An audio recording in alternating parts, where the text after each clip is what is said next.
So it was on this screen here. The water rate study that Ty and Bond did. This is a public document as well. This is on the town website. It goes through it. The video actually has the gentleman who did or presented the water rate. He explained the effects of it to individual people and stuff like that. If we look at it, the big outlier for us that we had to kind of come into play with is the PFAS water treatment plant. We are in line for it. The SRF loan is for $14.9 million currently. The documentation, it was passed at town meeting. The documentation was sent into SRF, which is the state revolving fund, which you get the loan for. This was set up, the tiered rate system was set up for the worst case possibility of us not getting any money. Keep in mind, PFAS treatment under SRF will be 0% interest and a certain amount of principal forgiveness. The last number we saw was roughly 30% principal forgiveness. Or maybe, say again? 46.2. 46.2. So those are the numbers we're looking at. So the number that we borrow, that amount will be forgiven and the rest will be at 0% interest.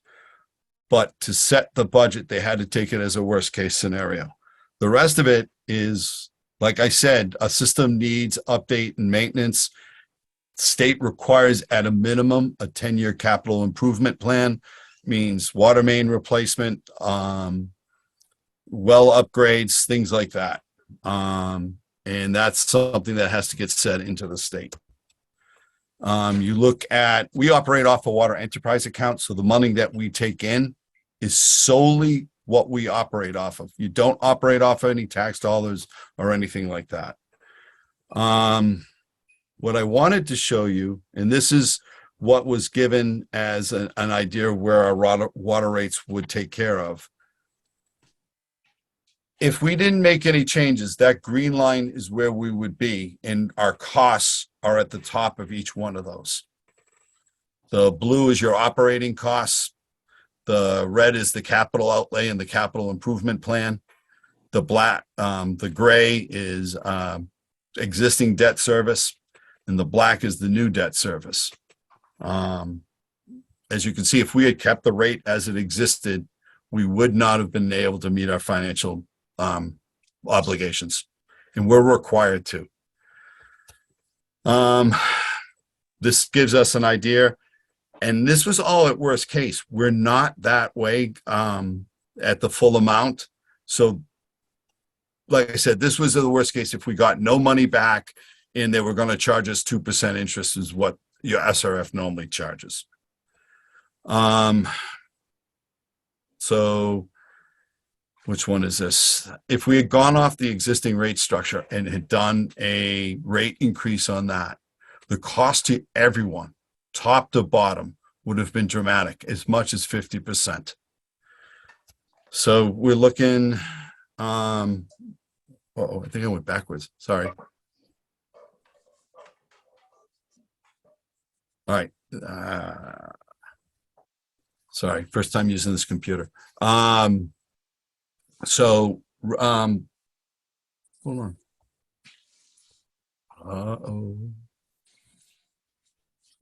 This is where I want to be. All right, so for low water uses, people, so you have to keep in mind, water conservation standard the state sets a limit of gallons per person per day that they're supposed to meet. And that's 65 gallons per person per day. So if you were doing a calculation, that's what you're supposed to calculate off of. So two people, 65 gallons per day, that's what this one is based on. The actual change in their water bills isn't, it's there, but it's $20 to $30. And I wish more people had been online with us when we presented at the Board of Selectmen, because the one who was presenting, he could type in your usage and tell you what your water bill would have been. Now, for the moderate users, family of 4, the numbers go up a little bit more, but not substantially. You're still right around $20. Now, listen, there are families that are larger, and I understand that. One of them's my friend, and she quite regularly tells me what her water bill is. But she knew that she actually had took part in that, so she kind of was prepared for it. The ones that really see the change are the ones that the high users. Anyone that extensively irrigated their lawn in the summertime, the bills are in the $2,000 or $2,000 to $5,000 range, depending on the usage you use. Now, keep in mind, our units are cubic feet. Our bill is based on 100 cubic feet. If you want to change that into gallons, 100 cubic feet is equal to 750 gallons. So that's what the meter reads cubic feet, so that's what we bill off of, but the conversion is 750 gallons per 100 cubic feet. So that is the end of my basic presentation. Probably wasn't as good. It was as best as I could do on short notice. I will, hold on. I need to give back to, hold on. Come on. Where are you? Brenda, I'm giving control back to you, okay? We're make host. Yes, you are the host now. So now how do I make this?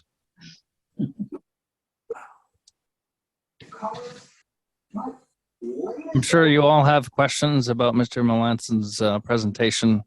Let's just wait until section, if you can, just write your question down. And it's going to fit right into the appointments. Try. All right. So now, approve 5.1, approve meeting minutes of August 15th, 2022. Todd, we're still looking at the shared. All right, hold on. I'm up on the agenda and I have questions on this. So instead of you going back and forth to it, if you just want to keep it there, that's fine with me. No, I can't see anybody if I do that. So come on, stop share. There it is. No, There we go. There we go. All right. Let's get through the other things and then we'll get to the questions. Let me see. Approved meeting minutes of August 15th and September 19th. Nate, I'm okay with them. How about you? Did you get a chance to review them? Yes, Mr. Chairman, I move that we accept the meeting minutes. Oh, you know what? I'm sorry. No. I had August 15th. What, didn't we approve August 15th last meeting? No, I made a change to it. We were There gonna. was a change and it has been updated. Okay. Yeah. Yep. Yeah. Oh, okay. Yes. Mr. Chairman, I move that we approve meeting minutes of August 15th, 2022 and September 19th, 2022. Seconded by myself. Roll call vote. Todd Melanson, aye. Nathan Madela, aye. Thank you. 6.1, review correspondence. So we are, where did those go?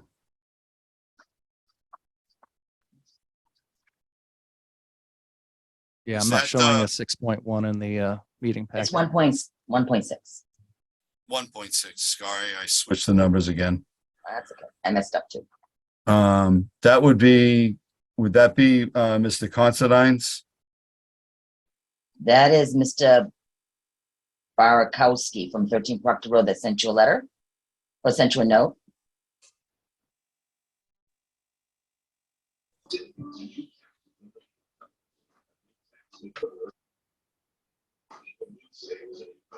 Sorry, I'm working off of 2 different computers.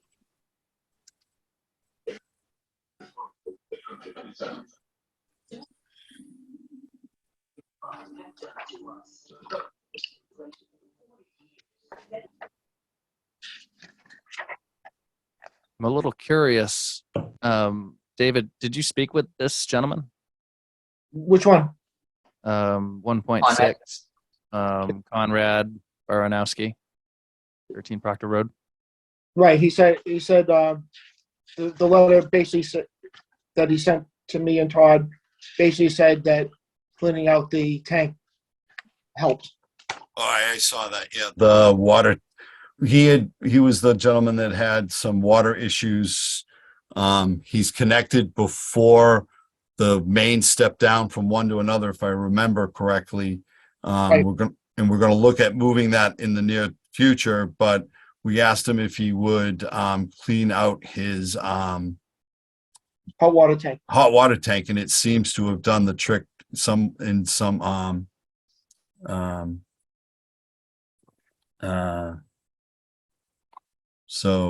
he said water tank was flushed. Result was there was some minor manganese and zero sediment. The filter up front did its job, preventing any silt. And thanks, he said, thanks for scrubbing the tank on Highland Ave.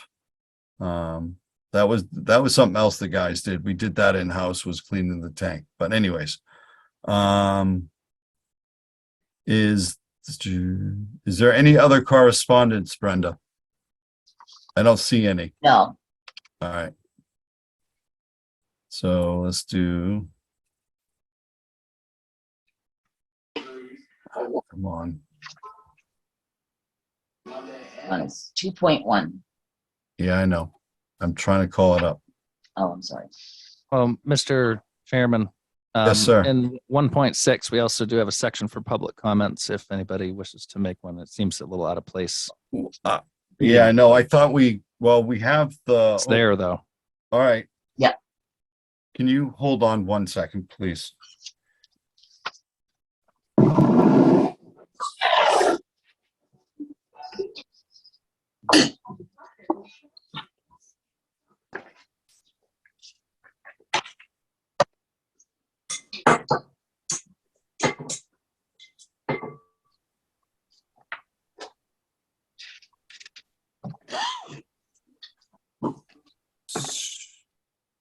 All right. Sorry about that. All right. I'm trying to call it up and it's not working. There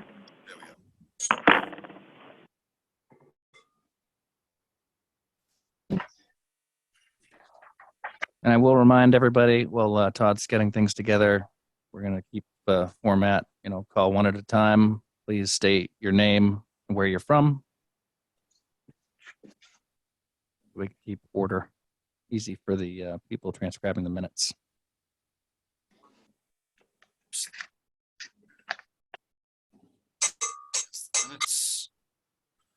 All right. And if you're not speaking, please do mute because we are getting some background noise coming through. All right, here we go. All right. We'll open for public comment. Try and keep your statements brief. I'd like to keep because we do have a section in here for town residents to discuss the water rates. If those are your discussion points, I'd like to keep that until 2.2. But we'll open it up. If you raise your hand, we'll take you in turn. So we'll start with open comment. If anyone has anything other than the water rates that they wanted to discuss, please raise your hand. I know, Raposa, you had your hand up before when Todd was doing his presentation. If you'd like to go first. Yes, I can either ask it now or ask it when I have my questions there, but I knew you flew through a lot of information in your presentation there.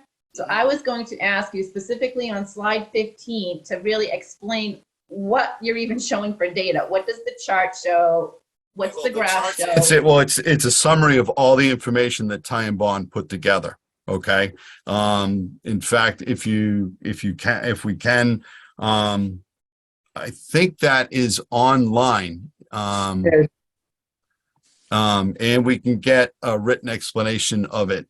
Basically it showed, Maybe where, if you step through it, it would actually make sense rather than Yeah. just talking to it. I wish I could have gotten Ty and Bond on here, because that they were better at explaining it.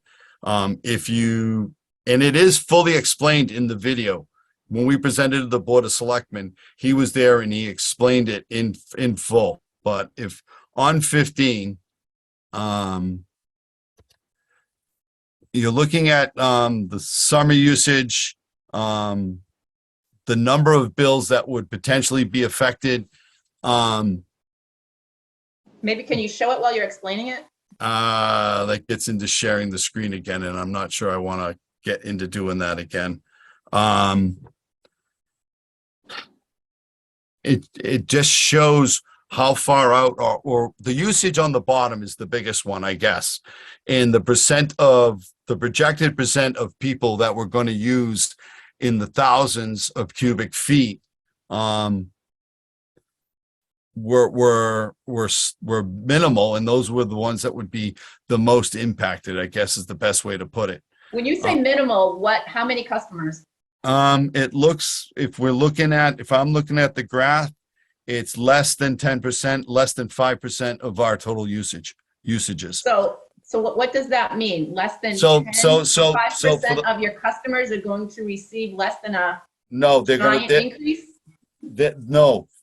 Yeah, the 5%, the 5 to 10% are the ones that are gonna receive the highest bill, and the rest of the population will receive less than, so when we were looking at it and the graph had, columns on the left that were high, those bills were gonna be the least affected, because their usages were all in the 500 to say 3,000 cubic foot range. When you get beyond that, the middle of it, as it starts to slope down, those are the moderate use ones.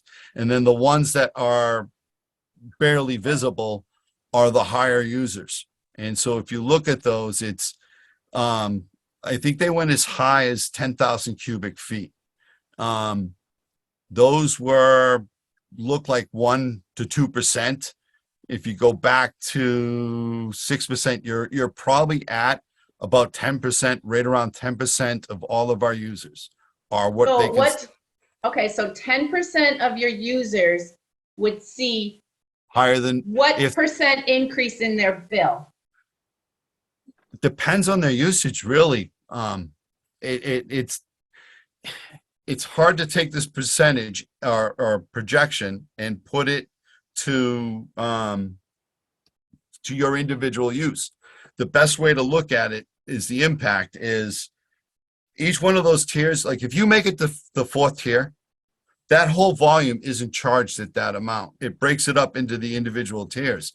So, I mean, it all depends. It depends on the type of season you have. If you have and this is based off the average weather, where we had a drought and it was extremely dry. If you use your irrigation system a lot, your bill was going to be a lot higher than that. We have some that used in the terms of 17,000 cubic feet. Now, if you do the math, if you divide that by 100, that's 170 cubic feet. You multiply that by 750 gallons, that's on the order of 135,000 gallons of water in 1 quarter. Where your normal summer usage, if you do 65 gallons per person, you're looking at 2,000 or 3,000 cubic feet. So what percent? So you're saying 10% of your customers, Yep. What do you deem a large increase? Well, if you used over 10,000 cubic feet, you're probably going to see a 3-fold increase in your bill. So your study showed that it's okay for 10% of your customers to see a 300-fold increase in their bill. And that's economically okay. is what the tiered rate system is supposed to do. It's supposed to engender water conservation, which is something we have to meet. And the individual has control over their water bill on how much they use. We were in a drought. It was our region was in a drought level 3. We adhered to what is in our permit. But technically in a drought, if you go by their guidelines, they said no outdoor water usage. So like I said, the individual has control over their bill. And if you use the water to irrigate your lawn or whatever, then that's what the tiered system is supposed to capture, because the affordability over the whole of the population is geared to protecting the people at the other end, not at the higher end. I will defer my other questions until I get my time in section 2.1. All right, good enough. Anybody have any question other than a water rate question? Let's see. Water.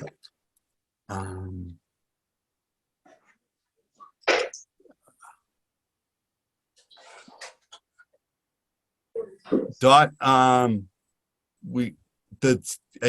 I see a question on the chat, and Dot's asking, can I provide the conservation rate again? I'm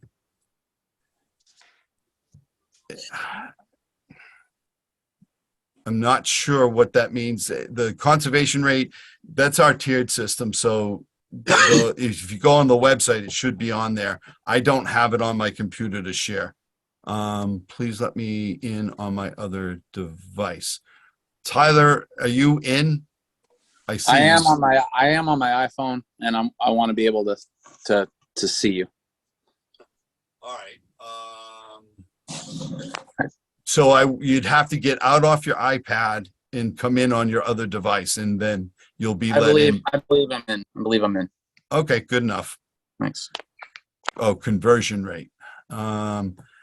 So I didn't have it written down, but the conversion rate is 100 cubic feet is equal to,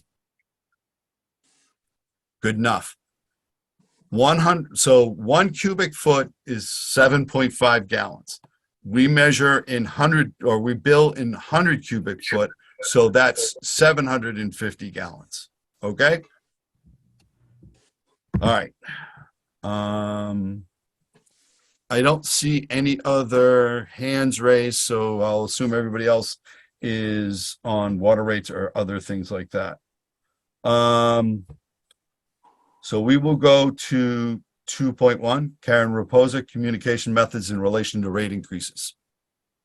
All right, so I did get your letter here. Mhm. Back on my other Mhm. earlier spring tag there. I think what you float out is misleading and deceptive with it. So as someone has to ask for the conversion rate, do you expect the layman to be able to know that, hey, it's supposed to be 7.48, do the math, multiply by 100, divide by 100, get your gallons there and go, hey, look, I'm supposed to know what my bill comes to? No. Well, let me answer it. We don't bill in gallons. I was just trying to make that conversion so people understood the volumes we're talking about. We bill in cubic feet. So the rates are set up in that because that's what the meters read in. It's not deceptive. Is that what the old meters and the new meters read at? Yep. There were a few that read in gallons. So we had 2 different systems. The majority read in cubic feet. So the decision was made to make everything in cubic feet because it would have cost us more to buy more meters to get to get everyone on the gallons. Keep in mind, we have to report 2 things to the state in water conservation. Okay, one is the residential per capita, which is the gallons per person per day, and we have to average 65 gallons per person or less, or we are out of compliance. The other one is unaccounted for water. Basically, just like your home, everything we have is meter. We have to add it up. You add up everything that's billed, and if there's a deficit, that's what's called unaccounted for water. The state allows you to have a percentage of 10% or less, or if you're above 10%, you're out of compliance. We were at 33%. So we had a mandate to start changing out meters. Meters do not speed up, they slow down over a period of time. So they don't accurately record the amount of water that's being used. It's usually one of the quickest ways to start to bring down your unaccounted for losses is get more accurate meters. Actually, the standard on water conservation, if you go on to mass.gov and you Google or you search for water conservation standards, the water conservation standard says that water meters need to be replaced every 10 years. And you're supposed to have a continuous cycle of changing meters out. That was the decision we made because financially we couldn't afford to change the vast majority over to gallons. I understand the confusion on it, but it was not deceptive. You have always been billed for the most part in cubic feet, and that's what the bill is based off of. What I wanted to show when I made that conversion was the actual volumes, what we're talking about in a more easily understandable term. But you are billed on by the 100 cubic foot. And it's not done by hand. It goes into a computer. I will also say the Ty and Bond rate study, Ty and Bond is known nationally for doing these rate studies. They were it's not something, we didn't want to choose this willy-nilly. We wanted to have something back it up. We wanted to have someone go through our financials, look at them, look what we had coming in, and where our rates would put us, the current rates, and what was best for the community. So that's what we did. And again, I can't stress it enough. You have the ability to control your own bill by the Okay, amount you I use. understand that. That's fine. Okay. I'm not disagreeing with that. I'm just saying the message that you sent out is very deceptive because generally looking at it, you would think, hey, I'm going to see a 20% increase in my bill because your main unit charge went up 20%, the tier 1 rate went up 20%. So that's fine with it. And you tagged it onto a March bill to know what the water rate is then. I don't know about most people, but I don't readily keep my water bills available to know, hey, what did I spend last summer? But looking at it, my bill was $267. So I'm like, hey, all right, so it's going to be a 20% increase. Where now this year, my bill came in over like $500. So to know your messaging on your forms that you send out, I think would have been much better understood. You wouldn't be in the position you're in now if you just added information into the bill that said, hey, for example, if you spend the same amount of water as you did last year, please know that your rough estimate of bill is going to be this amount. It doesn't say anything about how much water you're using with it, what the tiered approach actually does with it. As a single homeowner, it's like, well, how could you possibly spend so much water there? So I think it's deceptive. I think you could have included a lot more information in it. The whole math with the gallon usage, someone needs to be a math wizard to understand that. I will stop you there. Again, the conversion to gallons was just for perception. It has nothing to do with the billing.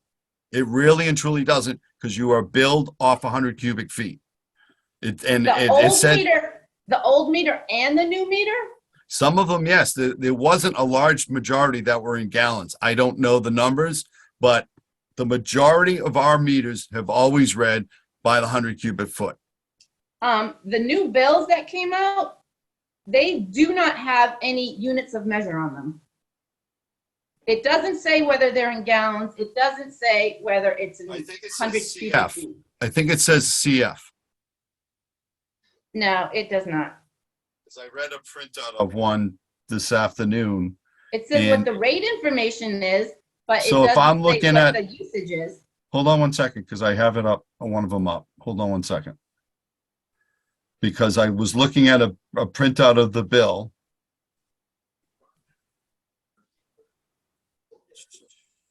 Brenda, are you on?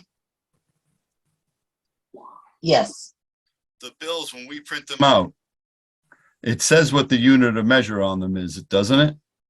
I can't tell to be sure because I haven't seen the bills yet. I haven't Sure. even my own yet. I can show They you. all, Dave? they all do. Okay. Where? Can you point out where? Is that the letter that we put in with the bill? No, on the bill itself, Dave, does it say But we also cubic feet? Send a letter out also. Okay, but she asked about the bill, Dave. On the bill itself, I don't have one in front of me. But hold this- on, I just, one of the- I have Go ahead. one in front of me. Yeah, I have one in front of me, and the old bills, absolutely. I have every bill since the year 2000, and they were clearly marked prior to that in the last 21 years. And the new ones that came out, it just says usage summary, total usage, and it gives a number. That number is not identified in any unit. So all right, um, so we Copy. did Mr. change Poser billing. is incorrect. So, all right, so we did change billing systems. So what I will ask Dave and Brenda to do, because I wasn't aware of that. Dave, you need to make Vadar make that change so that the It unit does- of, I'm telling you, it does. It's on, under units. all right, because I don't, I'm looking at one right now that was in the trash. Someone had brought it by today. I had to piece it together.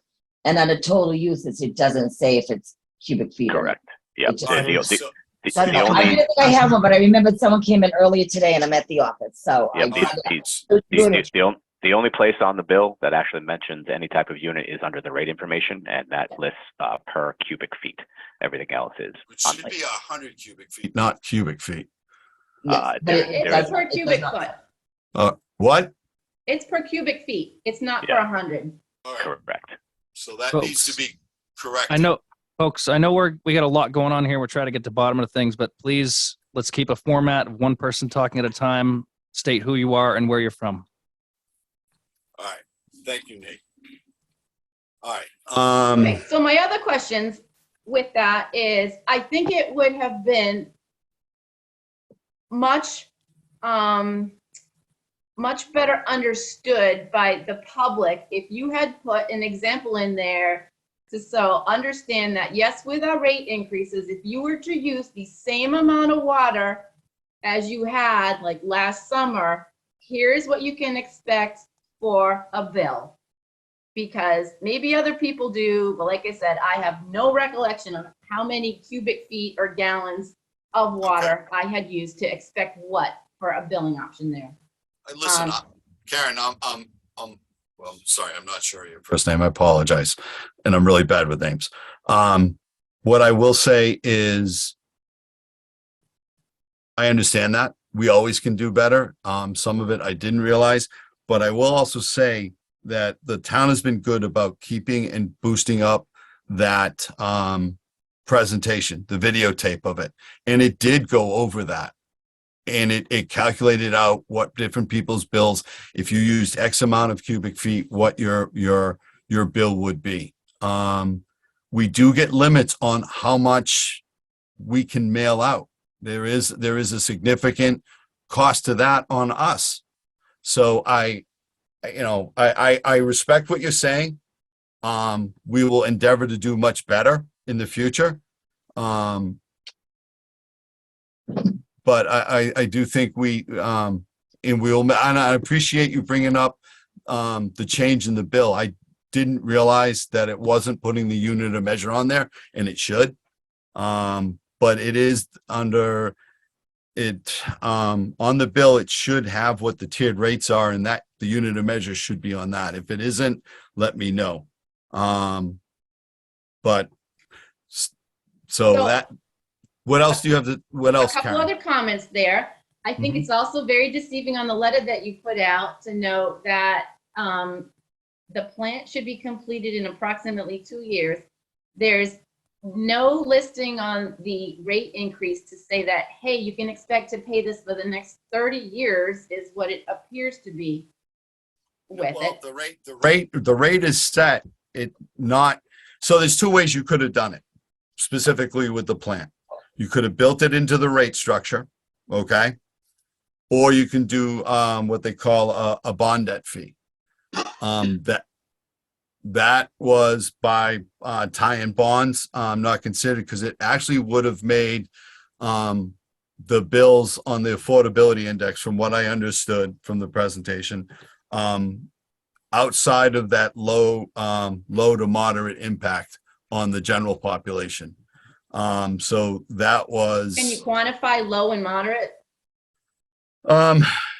What it, on the graph, what we showed, anything, that was above, no, I'm not remembering it right. So long as I it guess did I'm thinking 90%, 90%. So if you're affecting more than 10% of your population, then you start to get out of that moderate to low impact. So if you start affecting 20% of your population, 30%, you make it into the moderate to high. And then if you're affecting anything over, and I'm just spitballing because I don't know the numbers off the top of my head, but when you get into affecting more than 40% to 50% of your population, you're in the on the other end of being a high impact. We chose the thing that affected the least amount of people so that the impact would be.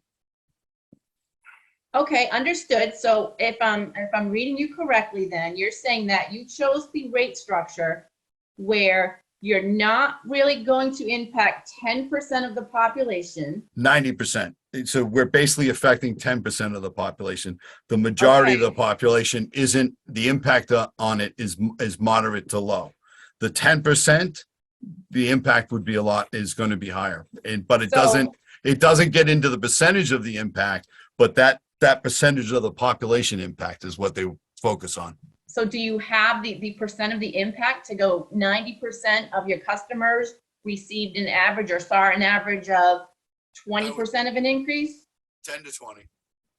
So 90%. Off the top of my head, I don't know. I'm just guessing at this point. So what you're saying is 90% of your customers saw a no more than 20% increase in their bills. So depending on their usage, yeah, That's some of the, Dave, what did you say? That is correct. Okay. Less than 10%. So less than 10% saw a major impact of more than 20% of their bill. Okay, so you sent out the most recent bills with it to know who pays what. So did your assumption of what the numbers were actually line up to what people's bills were? Dave?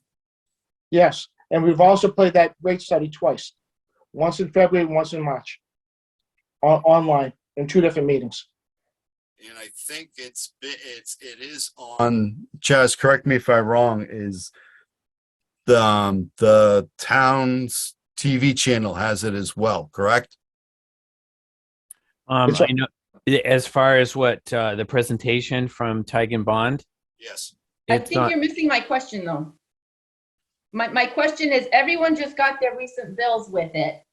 Did the actuals of what people actually saw for bills, did it show that less than 10% of your customers received more than a 20% increase? And I guess that would be compared to where they had it on, like before the rate structure. From what Dave said, yes, it did bear out. And I've gone around in Timberley Park. I've talked to people that I know in town and stuff, and a majority saw a $20 to $30 increase in their bill. And the ones that we have seen have used excessive amount, what I would consider excessive amounts of water through the summer. A better way to see to what your bill is what I would ask you to do is ask the staff to tell you what your usage was in the winter time. They can kind of give you a rough estimate of what your bill will be in the winter, and you'll see the differences. But for that, I don't, you know, Okay, From what day- from what day- from I'm what gonna hand date? the floor to someone else, but I got two other quick questions there. When are we going to determine how much forgiveness we actually get on our bill with it? Well, the forgiveness won't be on your bill. Your forgiveness, it'll be determined when the SRF is complete and when we finish the project. That's when we actually, Dave, when do we have to start paying that back? Is it when the project is completed or, And it's completed. all right, And there won't be any, the bills are never gonna go down, but they may not go up. that's our goal. That- And if that's you the- look at that, because of the increase in operations, the increase in different, costs across the board, that was all factored in, and it's to maintain the sustainability of the system over the long run. So the forgiveness we were talking about is on the loan itself. The hope was when we set that, it was factored in that we wouldn't get, that we would be charged interest on the loan and that we wouldn't get any forgiveness.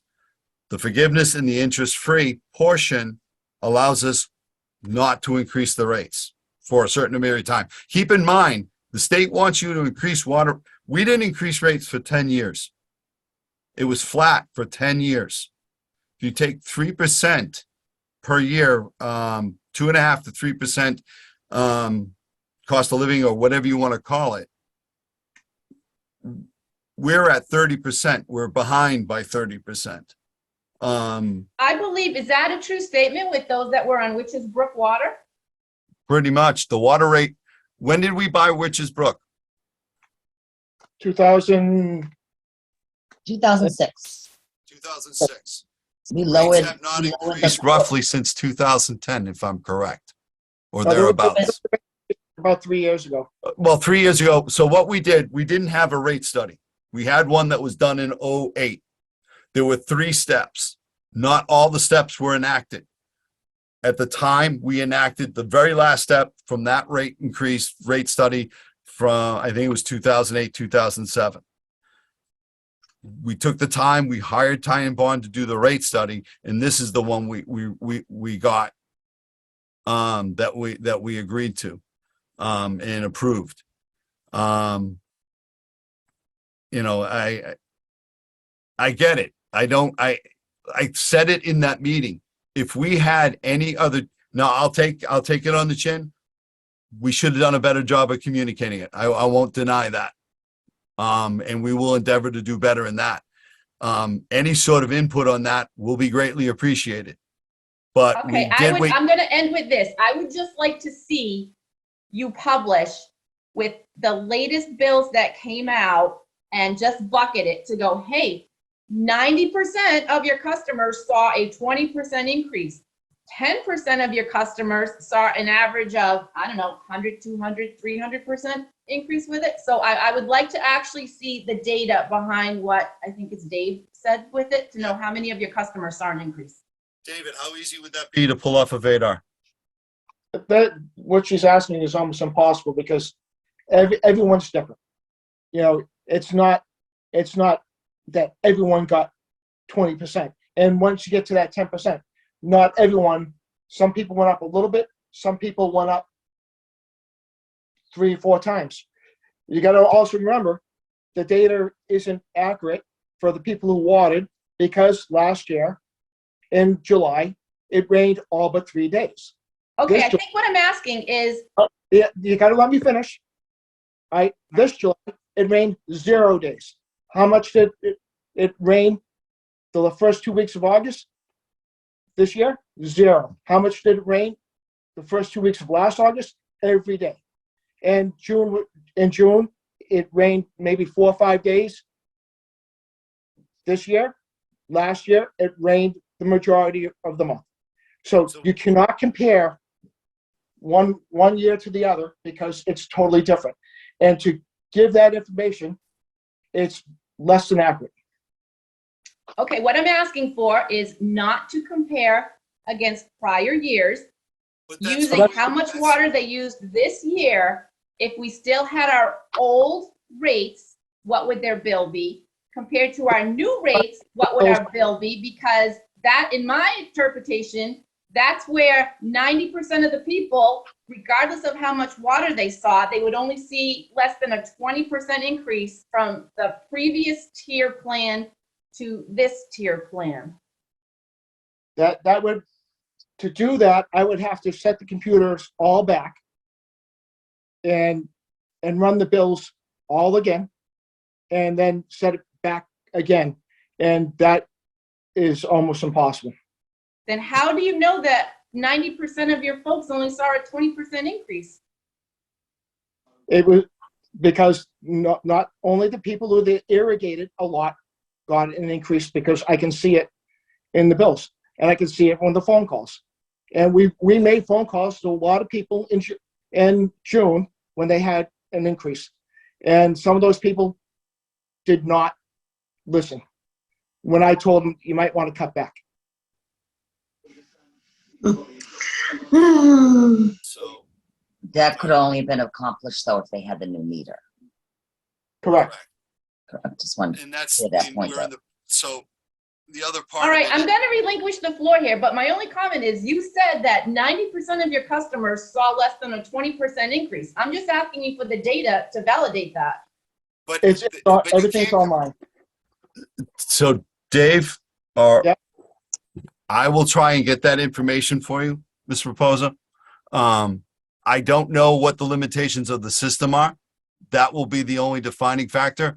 I don't think it's fair to ask the staff to hand calculate all the different accounts to do that. So if we can download it off of Vadar or have Vadar help you, I'd be more than happy to try and accommodate you with that. But I just don't think it's fair to have the staff, the two staff members, try and do that for by hand, to be honest with you. Karen, I can, completely Karen, agree. I'll call the billing Show my face. software tomorrow and see if they can do that for you.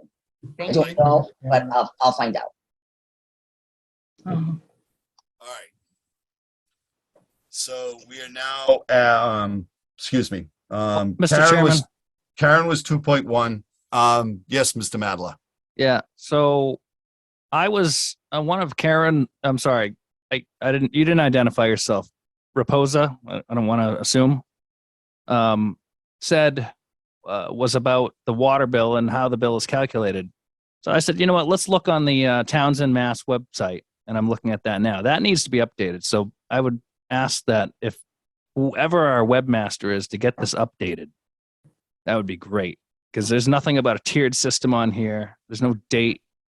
I'm seeing a $37.50 unit charge here still. Like we've been talking about changing this stuff for a long time, amongst other things, and I'm still not seeing it. Is that the town system or the water? The water. It's on the Townsend website, and then if you go to the water department, let me see backtrack here. It says me. Yes, Townsend, Massachusetts. What did I click here? Oh, the water department, and then water bills / payments. And then there's a link that says how my water bill is calculated. This data is old. This needs to be updated. I think that might clear up for the people that are link happy and click happy, like I just was. It'll clear up some of that, at least some of the questions. Yeah, but maybe not all. So under rates and fees, is that? And then maybe a bit more transparency, because I look at this stuff all the time. Folks, I've been on the commission. I was on the commission for about 7 years, and last year I was out, and I was written in again. And this, a lot of this, you got 1728 or 17 times 4, and then all these decimal points, and it's cubed. It doesn't make sense to the average person. I'm right there with you. So Nate, the current rates, if you go on I agree with you on calculating your bill, but if you go to rates and fees on the Townsend website, it does have the current rate fees. The tiered system It also has all the Fine. updated fees and stuff, but that I But would agree we, with you. we Dave. have information here that is not, it's not. Correct. Nope, I agree with you on that one. All right. So let me get back to 2.2. Townsend residents discuss water rates. If you can raise your hand, we'll go about one by one. So Mr. Sewing, Ryan, Abraham, and Tyler and Bill do I C raise have had their, and as well as Bill Rideout have had their Yep. hands up for a long time now. So All right. the chairman will put it on you to take who. Thank you very much, sir. So why don't we take Ryan first, or excuse me, Tyler. Please state who you are and where you're from. I don't Yep. want to have to say it again. Nate, I can't see the hands up. I don't know why. Okay. All right, Yeah. can you hear me? Yes, sir. And Okay. so state your name and address, please.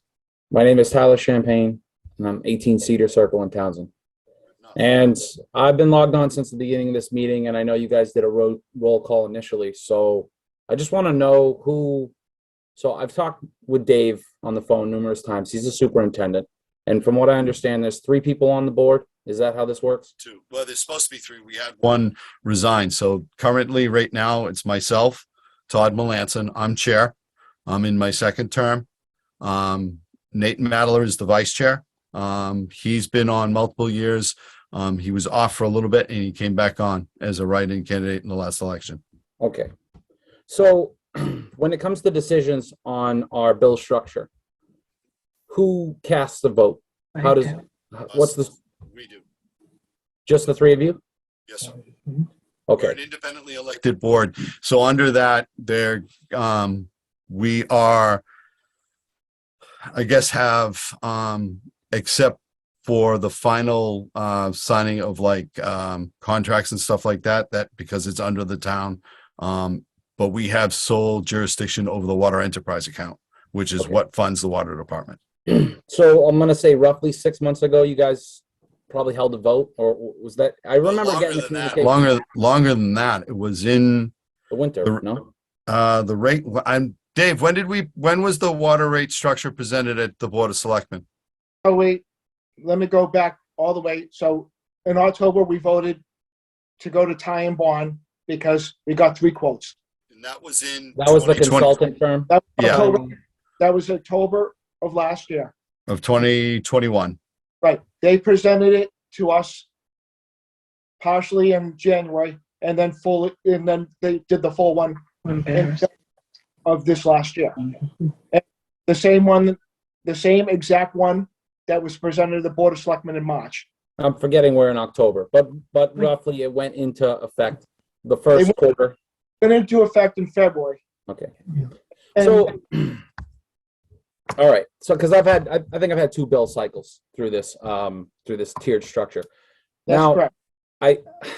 Todd, when you gave your presentation earlier, you were going off of that mass.gov water pricing. Of course, I did my research before I'm going to come talk to you guys and waste everybody's time. But you know, you made a couple statements that I feel are opinion based. You used the word excessive, and I understand that someone is doing a study and they're calling it excessive, but we talked Let me ask you a question, okay? How many people are in your household? 4. All right. Okay. All right. So basically when they talk about excessive, it's anything above that 65 gallons per person.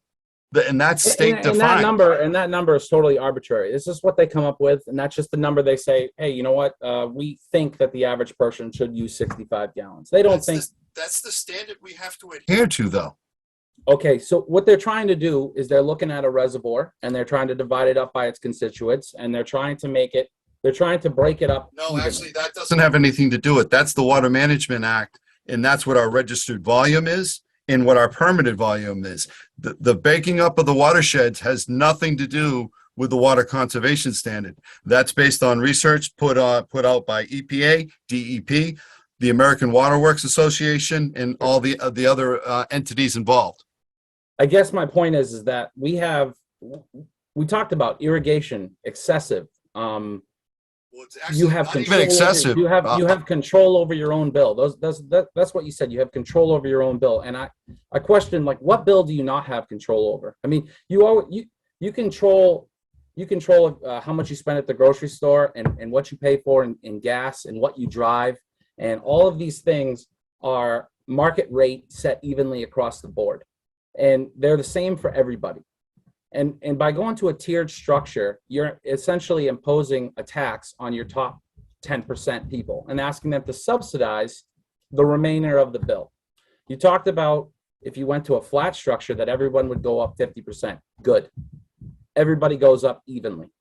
That's how it's that. Even that study, that tie and bond study, I have it pulled up here.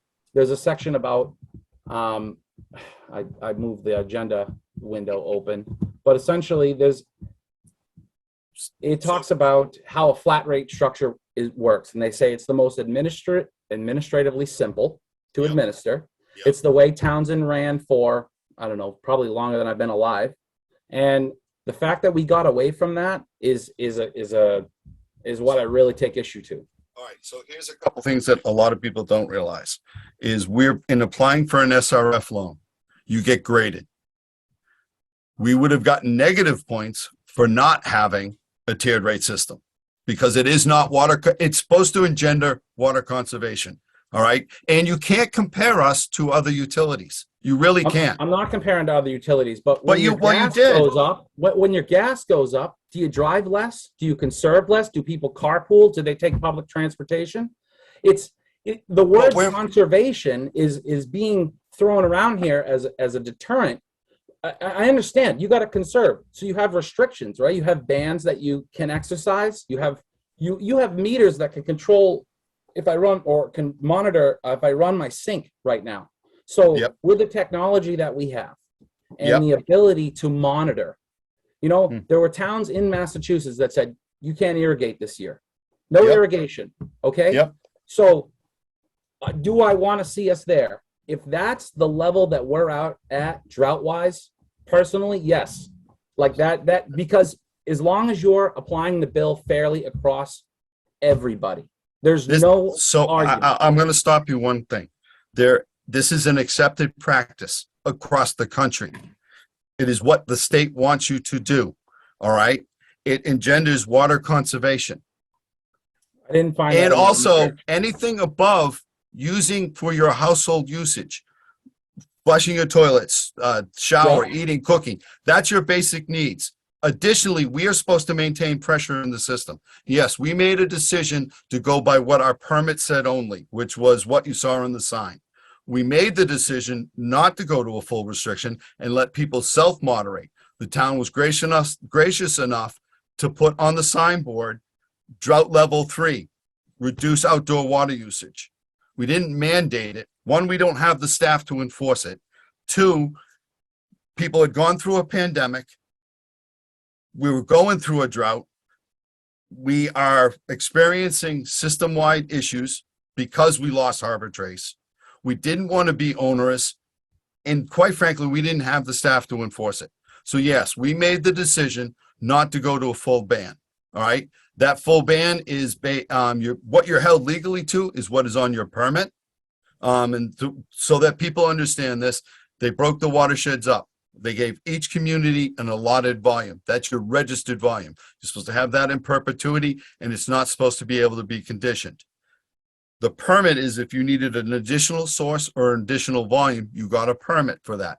Those are conditions, and that's where they put water restriction conditions and a host of other things on it. On our permit, it says you can make things stricter, but you can't make them less strict than what was on that. We decided to go with that because we, like I said, didn't have the staff to do it. We didn't want to be onerous, and we wanted the system to keep moving so that when the new Main Street well came on, with the quality of water that comes out of there, we were hoping to clear the rest of the system. So, there's a lot more to it. And I will back up. I just want to say something. I've got 35 years experience in water. between the labs and working in a municipality myself. I am on different boards of Mass Waterworks and New England Waterworks. So I understand the impact tiered rate systems have, but I also agree with their principle that it engenders water conservation, that anything you use outside of your house, the state labels doesn't say excessive. They label it as unnecessary. And it says it Yeah, on that's- all their documentation. And we have to abide by the regulations, or, they potentially don't have to give us loans. They don't have to give us, they can actually start to fine us. So Okay. there is a host of So we things. put in the restrictions in place. Put in the restrictions you need to in place. Just switch your water billing structure back to what it was, back to uniform. The restrictions part, I understand. You got to do what you got to do to conserve. And if the rate has to go up, people will conserve.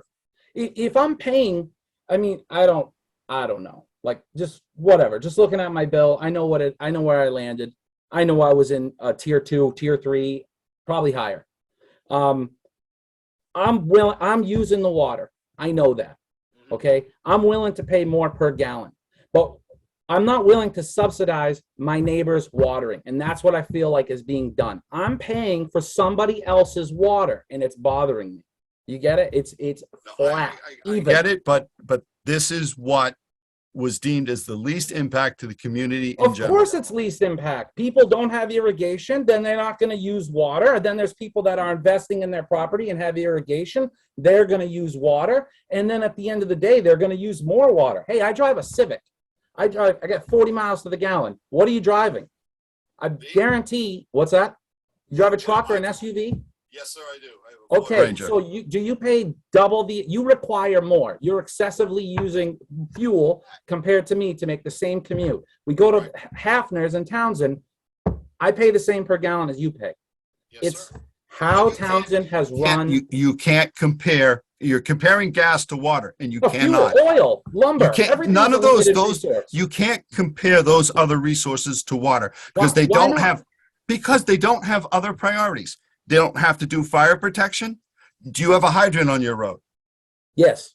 Do you know your home insurance is less because you do against Well, people that don't? My neighbor's house. Yeah, there's a hydrant. Okay. Right. But so there are things that we have to do that other people don't. They also don't have to keep up with regulations in regards to public health and public safety. So those Oh, don't I get what factor. you're You saying. can't. So like controlled measures to keep this resource pure. But at the end of the day, it's a limited resource. The state is saying, hey, don't go excessive. It's limited. You cannot use more than this. And I would argue that every resource we have is limited. There's nothing truly unlimited. Food is not unlimited. Oil is not unlimited. Lumber is not unlimited. Everything is supply, demand, market price. There is no tiered system for any of those other resources. So how we moved into this system where we get away from administratively simple, as they word it in that study, they realized they could go, hey, you're going to make the smallest impact, but you're going to take the guys that either have the deepest pockets and you're going to charge them the most because they're trying to make an investment and you're going to grab your budget. But water. See, I'm going to pause you right there. You're equating investment in your property into water usage. Well, it is. Why else? Okay, maybe it's an investment into your time, but essentially, it's an upgrade to your property. It costs money to put a system in, and then you want to use it, and that's fine. And you should pay per gallon. And if people don't want to use it, then they should pay per gallon. I understand you guys got a budget to meet, and we have a budget to meet, and our town needs this done, and yes, it needs it. And it's a big rate increase. As you talked about, it hasn't gone up since 2006. Well, I'm sorry, it needs to go up. And that's very clear across the board. I understand it's going to impact other people, but things go up and you have to budget accordingly. And to just say, no, I'm just going to make it for the 10% tier to carry the load in no other, like I said, resource does that apply. And it's driving me nuts. It really is. It's like, I can get away with paying $700-800 for water. If that's what it is, that's what it is, because it's you said you're gonna take the bottom tier and raise it 50%. So I think $5 at the current tier, so you're gonna make it $750. Okay, make it $750. So It's I will $750. also say that a flat system does not make you sustainable. It doesn't make you flexible enough to deal with a wet summer. Okay. And Can you add things a 10% like that. variance? Can you add a 10% variance? Can you bump it up another 50 cents on top of it to make yourself sustainable? Give Okay, them a flat rate that counts for the Dave, variance. let him speak. But there's something. The state of Massachusetts mandates straight out mandates a tiered system. At every town, Groton, Mass doesn't run a tiered system. Yes, they do. Groton They does. actually have, well, I'm not sure how they work it, but, hold on They one have- second. You know, I Like made that Pepperell- comment Pepperell- uneducated. I made that Pep- comment uneducated because I didn't grab anybody from Groton's bill. He's saying But- everybody in Massachusetts.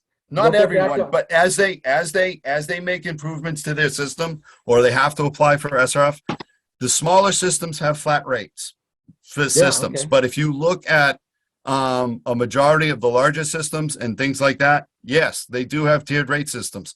Pepperell has one. If you take the volumes we're talking about for Townsend and you convert them to Pepperell, they're either the same or higher with their tiered system. Yeah, it's probably generating. Don't get me wrong. I can read that study and see how it's lucrative. I don't know if you're going to have an excess budget. I know that you have we have a number to meet, and I don't know how this round of billing phased out for everybody. If you guys were way over, way under, right where we want to be, I understand. I can see why the tiered structure is going to get the smallest percent of your population riled up. The majority of the population is getting their bill and they're pleasantly surprised. I got my direct neighbor paid 1/5 of what I paid. That's fine. He hand watered. He did his thing. He uses much less water than I do. But his would have been, had we went to a flat, his probably would have been, it would have been 50% more, and mine would have been, I don't know, maybe $200-300 less. So I will- can't. So what I will say is the tiered rate system, what they've found is the only way you change a social behavior usually is if there's a monetary attachment to it. Well, of course. The whole Check point, water first. the home, well, yeah. The whole you go. point of a tiered rate system is to engender water conservation. As I said before, they deem irrigating your lawn an unnecessary use of the water resource. I mean, Opinion, but all right. They're Mr. saying Chairman. that's unnecessary. Yes, sir. Okay. who's I it? would like to, we're kind of going around and around. I want to Yep. give other people I'm a gonna chance, log but off. I have Thanks. one more thing to add. David, you said that it's mandated by the DEP. Is that state DEP or federal? I sent it to you, and to get any money from the SRF, which is, we're gonna get about $8 million of forgiveness, and the lawsuit, which may be most of the rest of it. So is that state or is that federal? State. Yeah, It's- that's what I thought. It's Mass Yeah, DEP. this is Massachusetts, people. But All right, also, so here's no- what. Hold on, I'm not done. I want to finish my thought. So, folks, we are your elected officials here. Todd and I are the people that you come to when you want to see change, and we're happy to do that. That's why I got into this, because I care about this town. Now, it seems to me that DEP is doing a lot of things that I don't like. They're telling us that this department, this water department, needs to chlorinate its water. So at this point, if a tiered system really is mandated, the thing we got to do is, it's a grassroots effort. We got to start sending them letters. You got to tell Mass DEP that we don't want you telling that our water department how they have to operate. It makes me very, very angry. Nate, I having been in the industry, I can't disagree with you more. They have primacy, and tiered rate system is not just us. This is national. All right, it's centered to water conservation. So Well, to saying that this is just a state thing or what have you, I have to disagree with you. Both regionally, I would say that this is more and more a norm, but we went off of what the professionals, what we hired them to do, and Yes. what they hired us to do for the best of the community. And that's And what from we what I did. see in that results that they gave you from that mass.gov water guides pricing, I'm reading it. It doesn't say you need to move right to a tiered system. It gives you different options: high uniform water rates, send a strong price signal, seasonal rates, a tiered systems in there. So if Dave is saying everybody's mandated and that's the way the whole state's going to go, then I don't understand why they put out more than one. Well, no, that's just mass adopting that Right. as the And answer. it's their guidelines. And It's what they want you from the to. research, it's tough to see all the states and how they're operating. I didn't come to the same conclusion that you did, that federally everybody's moving to that system. I think I made my, I got it. Somebody else got to go. Yeah, I don't know how we got away from being uniform and equal to people. I don't appreciate it, and I'm not happy with the current system. But Okay. I'll let someone else go. Hey, thanks. Bill, I'll take you next, please. Hello, my name is Bill Considine. I live at 5 Walnut Street. Oh, Mhm. were you talking, am I up That's, next? I was going to take Bill right out. Oh, go ahead. I'm sorry. Go ahead. That's right. That's right. Bill, Are we not I- going by order of hand raised? 'Cause I didn't certainly- see that. I'm sorry. I can't see the order it was raised, and I apologize. I think Nate mentioned Ryan. You not- had your- I think Ryan was Not first. showing a hand. yeah. uh, So Ryan, go ahead.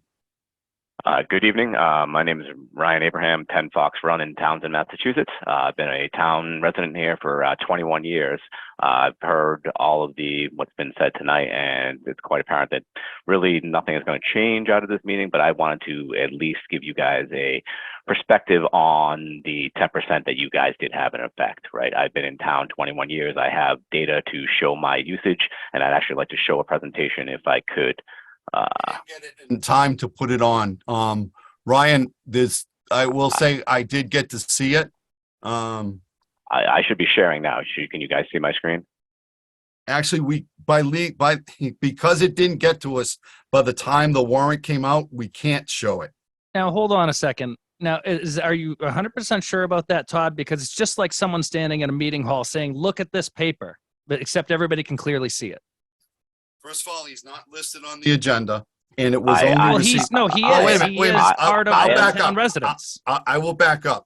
Chaz, if this was only just received, first of all, No, how does- I mailed it earlier in the week. But isn't this just the same as someone standing in a meeting hall being recognized by a board holding something up, saying, hey, everybody, look at this? You know, what is yes, there? it is. It should All be right. shown. all right, go ahead. I don't have anything let me Go just ahead. go. Yeah, Go ahead. thank you. All right, so I've been in town 21 years. I have spreadsheets and calculations of my water usage per quarter and everything like that. So all this is backed up by my Excel spreadsheets. Basically, I'm one of your 10% high-end water users, always have been, always will be. I'd just like to say first off that I appreciate everything the water department has ever done for me in town. You guys have some of the best town water in the state of Massachusetts. My friends, family all do that. It tastes great. It has a great pressure. You guys have done a superb job. I have no problem with what you've done. And I think, as you've shown, the water price increases over the last 21 years have been more than fair. When I first moved into town, it was $1.60, went to $1.70, $2.20, $3, and then $4.32. And now with the tiered system, this is where I kind of have a problem, like Tyler did earlier, right? Your new tiering pricing structures essentially are at 100% at $5.18, and then all the way up to 250%, going to $12.96. Can I ask a quick question, Ryan? Yep. We never had a tiered system before, and Correct. you're not charged that whole, if you get to the next tier, your whole volume is not charged at that rate. It's only that section. I understand that, and you'll see on slide 8, I actually have a 100% breakdown over the last 12 years because you guys have only been doing quarterly billing since 2012. Before that, it was semi-annual. I have a pricing structure of what my bill would have been and what my bill would have been now with the tier structure in each of those years, just to show you the impact that you have. So I looked you at have your one. presentation, and you had a number in there of 100 gallons. I think that should have been 100 cubic feet. And so I can't see, I don't have it up on my thing. Not this one. go, what's your last one? Yeah, sorry. Yeah, okay. So if this should be 100 cubic feet, whatever it is. Well, but the thing is, it's not an accurate. You have it down as 10 cents a gallon, and it actually isn't. It's actually 1 cent a gallon if you do the math right. Well, okay. So take the gallons out and put units in. So Right. I'm just showing the average cost here on this one is in the light blue what it would have been if you had a standard tier standard pricing, meaning pricing equally across the board, and if you instituted a tiered pricing.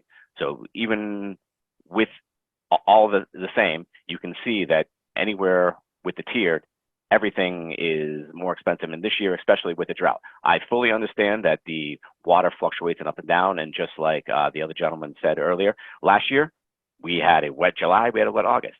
That's great. My takes an average, right? So my average is 177. Some years I'm lower than that. Some years I'm higher than that. You know, this year When you're talking, but here's the problem I see with this. Okay. 177 units and you have it Yep. next to a gallons. All right. If you want to do this accurately, hold on. No, what I'm saying is 100 gallons. I'm saying your units is a Right. So you bill me in units. yeah, Right. which is 100 cubic feet. So this is why I wish we had gone to gallons, but we couldn't afford it. But I don't disagree with it. I guess I haven't had time to really go through the math on it and stuff like that. But again, I can't reiterate enough. If we supply water for basic needs for public health and public safety, means you have clean water that comes Yeah. out of your tap. And do I you know understand that. if we shut off the water to the house, you have 3 days to get it back on, or Board of Health can come in and deem it uninhabitable because you don't Correct. have water to flush. And again, I have no problem with the job the Water Commission has done. Like I said, I commend you. You guys have the best water around. What I'm here really complaining about is that, you know, my single Q3 water bill this year was more than my first 7 years of water combined with this near tier system. Right? So if you look at what I paid from 2000 to 2006, this single quarter with your new tiered system and the drought we had was more than that. 7 years of what I paid. It was 353% more than my average yearly total for this single quarter, more than my Townsend property tax. And because of the new tiered system, those of us, you said, in the upper 10% are being charged astronomical price gouging charges. It's not price gouging. It is what they consider water conservation effort. And I will go okay. over it again. I will go over it again.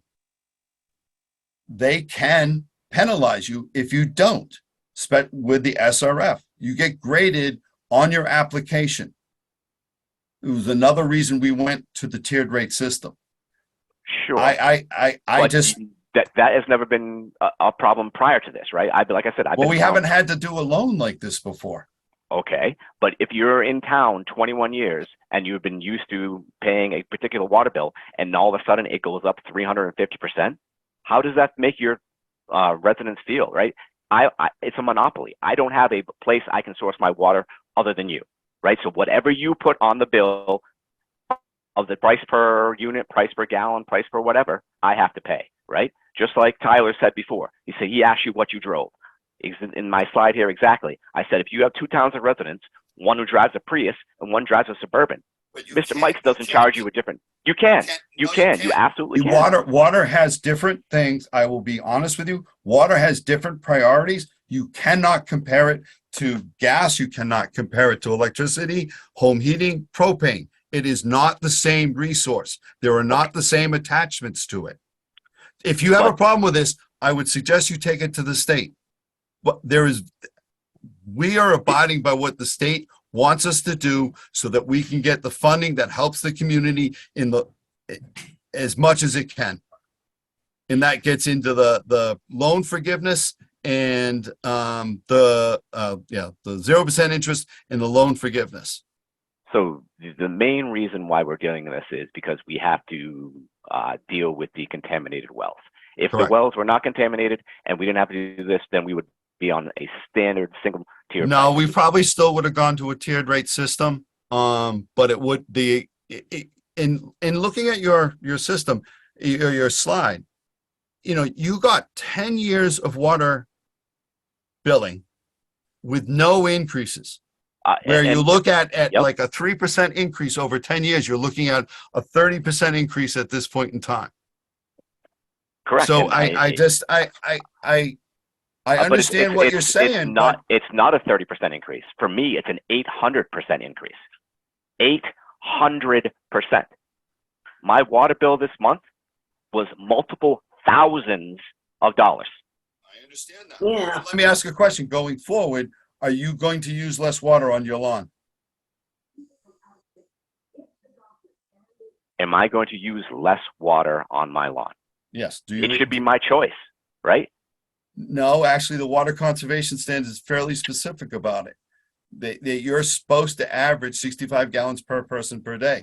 If you use over that, then you push the rest of us over it, and there are certain compliance issues that come into play with that.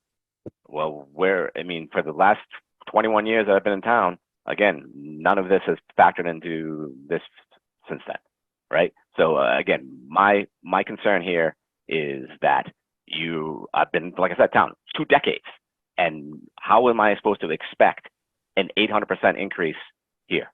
It doesn't seem that it's fair to the town. So I'll save my piece there. I've heard what you said. I don't expect anything to change and come out of this, but you have to realize that yes, you only impacted the 10%, but you impacted those 10% so much that now I have to figure out where I'm going to get this money to pay my water bill. What I Thank will you. say is that we will work with you, and you can do a payment plan, so you don't have to do it all at once. But the system is what it is. Listen, I don't like it any better than we were asked, The system isn't what it is. The system is what you installed. Before this, the system was what it was. Now you've gone to a tiered system impacting a large majority of town people like Tyler, myself, and other people who are on this call. You can see that by the number of people who come to the Water Commission meeting. Let me ask you this question. How many people on a normal average Water Commissioners meeting do you actually have come in? I'd say zero. Zero, unless there's an issue. We've had Right. it with But- Harbor Trace, the residents at Harbor Sure, Trace. but that's a safety issue, right? But that's no, actually not a safety issue. They're worried about their neighborhood and stuff like that. But I will say, having been present at other meetings and stuff like that, that's pretty much the norm. And you look at any community meeting, whether it be planning, conservation, or whatever, they never get a turnout unless there's something that has impacted them. So I Correct. understand what you're saying. I understand what you're saying. But I will, I think we've gone around and around. I do appreciate the presentation. One, you're a lot better at than I am. But we're abiding by what the state is telling us to do. It's also what the rate study picked this out, and it gets into, as I said again, the community affordability, not the individual, but the community affordability index. And again, I disagree with that, right? So we, as a town, chose one option. And by it was the people who we elected as water commissioners chose to go to the tiered system and do it. You could have stayed with the standard system. And that was one of the options presented by Ty and Bond, who my brother works for, who I'm going to go have a little slight word with him tomorrow, jacking my water bill up so much. But this was a choice. And the choice here was to affect 10% and not 90%. But you have to realize that that impact of 10% was massive. And I'm talking massive to that 10% of the people, even though there was only a small percent of 90. If you would have averaged that out, that would probably have been the more correct thing to do, as opposed to what Tyler said. He feels like he's paying for other people, and it should have been a fair across. Watering their lawns. See, this is where I have the disconnect. Is most of I'm those paying people for other people. The tiered structure would go up $2.50. Folks, we're not So going to do you- crosstalk. One person talking at a time. Thank you. So I appreciate the time and diligence you did with it, Ryan. Like I said, you know, part of it you've taken out of it is the affordability index for the community in general, not the individual. And that's what the tiered rate system did. Listen, listen, do you think we're happy about having to sit here and it was the best thing for the community to do in the ability to get a loan and what fit in there so that we can get Harbor Trace back up and running? It abides by the guidelines and regulations that are set forth by DEP. Like you said, we've gone around on this. Ryan, I appreciate your time. Appreciate everyone's time. Which bill was first? Do you know, Nate? Bill Rideout was going to speak next, I believe. Okay. Bill Rideout, please. Okay, thanks, Todd. So I'm sort of in a slightly different position because I sort of in the 90% that it didn't really affect. But Can we get some of the who you are and where you're from, please? I'm sorry. yeah, my name is Bill Rideout. I live in 88 South Harbor Road. And as a guy who's been on a lot of town committees, I just want to say that a lot of the, it's really tough to do the kind of job that Todd does. And, I understand people's being upset, but I also understand that Todd's in a really tough place where he's dealing with this, basically on a volunteer basis. So I appreciate that. I mean, one of the things that I thought is that the fact, back when we used to have a really nice town paper, the Townsend Times, and this kind of stuff went out better. I think the loss of a local paper where people could have known about this water rate, I know it's, yes, you do a town meeting and it doesn't get out as well as if it was in a paper that goes out. And that's a real loss to not only our town, but a lot of towns. I was going to have two questions. Well, one real quick about rates and tiered rates. It's not just the water. I have family across the country. A lot of electric companies do tiered rates. And the idea is that if you have a certain amount of infrastructure, if you need to build more infrastructure for high users, that adds an additional cost that's well beyond the operating costs. And that's sort of why that's not just water, but electricity is often pushed for conservation, and they do these kind of tiered rates. And the idea is generally to reduce the high users from using it so that you won't have all these huge expenses of increasing your infrastructure. I don't know if that's exactly the same case with this, but tiered rates are not that unusual for utilities outside of the water. But my real question to you, Todd, was if you look at our tiered rates compared to any other tiered rates around here, are we in line with them? I mean, that's really the bottom line. Are we, I don't want to be like a Unitil situation where we have just generally higher rates than everybody else. So how do our tiered rates, I saw that Pepperell had tiered rates. How do we compare to like other towns? That's my basic question. Thanks. Tiered system. They operate a similar system to us. Their tiered system is equal to or a little bit higher than ours. You have to, and you can't compare specific utilities in general. If they don't have a treatment plant or if they're not building a treatment plant, you can't compare them to a utility that is. So utilities of comparable size, dealing with the same sort of infrastructure that has to be built and maintained. Yes, I would say our rate structure puts us in the middle to the top middle of the state. From what I can see, the last study was done, and that should have been on Ty and Bond's thing. That's something maybe we can ask them to get for us. But if you compare like to like in utilities where they have and specifically PFAS is even different than like an iron and manganese plant. The actual operational costs on this, and that's kind of what this is trying to take into the rate study tried to take into. You have additional operational costs that don't go along with other treatment plants. Like if when the media gets used up, so like for green sand, you just take it and it gets used as fill somewhere. With PFAS, it has to be whether you use granular activated carbon or the ionic resin, it actually has to be destroyed. And right now there are only three incinerators, excuse me, that get hot enough to destroy this stuff.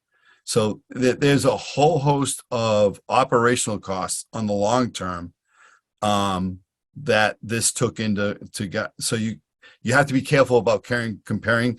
So I would say we are comparable to people that are in the same situation that operates a system of similar size and complexity. Thank you. Thank you, Bill. Now, Todd, real quick. Now, I know before I got off after my long stint on the board, we talked about a tiered system and we decided not to go with it. And then when I was off, it was changed. Now, we were offered comps from surrounding towns. I'm a little curious to know, seeing as I wasn't there, what towns are we comparable to and how many in the area? Pepperell was one of them. Westford, because of the type of system they actually have, I want to say, I think Westford has 3 treatment plants, so they're a little bit outside the norm. Littleton. Littleton's actually a little bit higher than ours. What? That's correct. You can look at the Chelmsford Water District. I think we're on. Actually, I think Chelmsford Water District is higher than ours as well. You look at Lunenburg Water District, but they don't have a treatment plant. They have a really basic system, and they have a lot more industry than we do. So their water usage, their what they consider necessary water usage, is a lot higher than ours. But they are going up. Yeah, no, I know they are. Almost all of them are. Let me see. Who else? It's been a year, so I'm having trouble remembering, but I know those were the main ones, and we compare. We are either equal to or slightly less than they are, Nate. Okay. And we didn't go to a tiered system, and I will say we had a hearing when we did that first one, when we enacted the last stage of that rate study from 07 or 08. One of the feedbacks we did get was that the people that came to that meeting were looking for a tiered rate system. And Nate, I don't think you were there for that one. I don't remember if you were there when we did that. I don't believe I was on the board at that time. No, but that was one of the major feedbacks we got from people at that meeting, that they were upset that there wasn't a tiered system. And we said, look, we did not have the time to do a rate study. We're just taking what was already done and enacting it now to get us by until we can get a rate study done. The tie and bond rate study came in, and we are where we are right now. And that's how we got to here. So, like I said, some of it happened while you were out there. Part of it was driven by the feedback we got at that meeting in, I think, 2020. And the feedback from those people were, why didn't you do a tiered rate system? And like I said, we just enacted what we had at the time until we could get to one. So that's kind of how we got to where we are, Nate. Right. All right. Well, I don't want to slow us down anymore. Bill C. Thank you for taking me. My name is Bill Considine. I live at 5 Walnut Street in Timberley Park with my wife for the last 25 years. I got my water bill, and much like some of the other people on here, I was shocked. The total usage on my water bill was 21,344 cubic feet, or 159,635 gallons for my wife and myself. For this last quarter, and the bill was $2,577.93. So I had contacted the water company. I spoke to Misty and Dave and explained my situation. Said that I had gone back on previous bills and my bank statement check registers for the past 32 quarters, 8 years, and the average bill over that 32 quarters was $197. So I said, this doesn't even seem right. And they suggested that they'd send technicians out to check my meter, which they did last Tuesday. Couple young men came out, checked it, said everything looked like it was in order. They recommended that I use this Ion Water app so that I could monitor water use real time, which I did load onto my phone, and it's something like a very useful tool. So Dave agreed to come out to my house on Thursday of last week and inspect the meter, which he did. We took a reading. He had a graduated container. We poured off 7.48 gallons out of the kitchen sink. Went down and looked at the meter, and it did in fact register another cubic foot of usage. So I agreed with that. He inspected the plumbing in my house for any obvious leaks and didn't find any. We went out in the yard. I do not have an irrigation system. I have a small raised garden that I've had for 20 years. I hand water it after I come home from work. Haven't changed our watering pattern for since we've been there. And it just, in order for a couple to use that type of water, it would mean that I'd have to run 73 gallons per hour, every hour of every day for 91 days straight. And I told Dave that I wasn't arguing with the analytics or the metrics of the system, how it worked.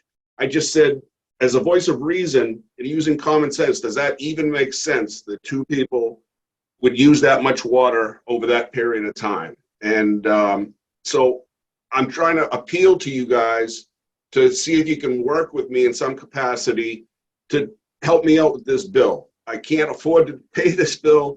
Like I said, I've demonstrated a good, consistent, on-time payment of all my bills. I'm never late, but my bills average $200 a quarter. So it's never been an issue. Now I'm facing a $2,600 water bill for a quarter, and I can't explain what happened. Dave, like I said, he did a thorough inspection, went through everything. I don't have an irrigation system. I saw a last month's meeting where a fella had an irrigation system, had a leak, had an egregious bill. You worked with him and put him into a different tier 1 rating, which dropped his overall bill dramatically. I would ask that you afford me that same opportunity. So what I will ask to do, Bill, we'll take it under consideration. And what I asked maybe is come back at the next month's meeting. But in the interim, so that everybody knows too, the biggest thing that leaks in a house historically is your toilet. It can leak without you hearing it. It can do as much as 300 gallons. I'm not sure if it's a day or an hour. The numbers, I've had so many numbers bouncing around in my head tonight. I apologize. Do you have more than one toilet in your home? Yes, we do. We have two. All right. So what I would suggest you do, an easy check, is shut one of them down for a while. I don't mean shut the water off. Stop using it. In the reservoir in the back, okay, put food coloring in it. Tell your wife it won't stain the toilet bowl, I promise. But put a color in it and then don't use it. The longer you don't use it, the more apt you are going to be able to find if there's a leak. If you come back and check that toilet and the color is in the toilet bowl itself and not in the reservoir in the back, that means your toilet's going. Your toilet is leaking. Flapper valve. Yeah, the flapper valve. And what they do is they lose their ability to hold suction, and they continually burp. And it's to the point that you don't hear the water running, but it loses significant amounts of water. So in the interim, I ask that you do that. Shut it down for 2, 3, 4 days, see if it's leaking. And then once that one's done, do the other one. Also, what I would also say is, Dave, does our meters do a leak assessment? Like if it, on like a 15-minute. He does not have no leak in the last. Thank you, Dave. No. And, All right. and the Ion Water app that I did put on my phone actually tells me there is no leak. Okay, and it shows me the consumption, and it's a very nice tool. And I've been looking at it and studying it. It just doesn't make any sense to me how I could go from this point last year. My water bill was $380 for the same quarter, and I used usage, Bill. What was the usage? 7932 cubic feet.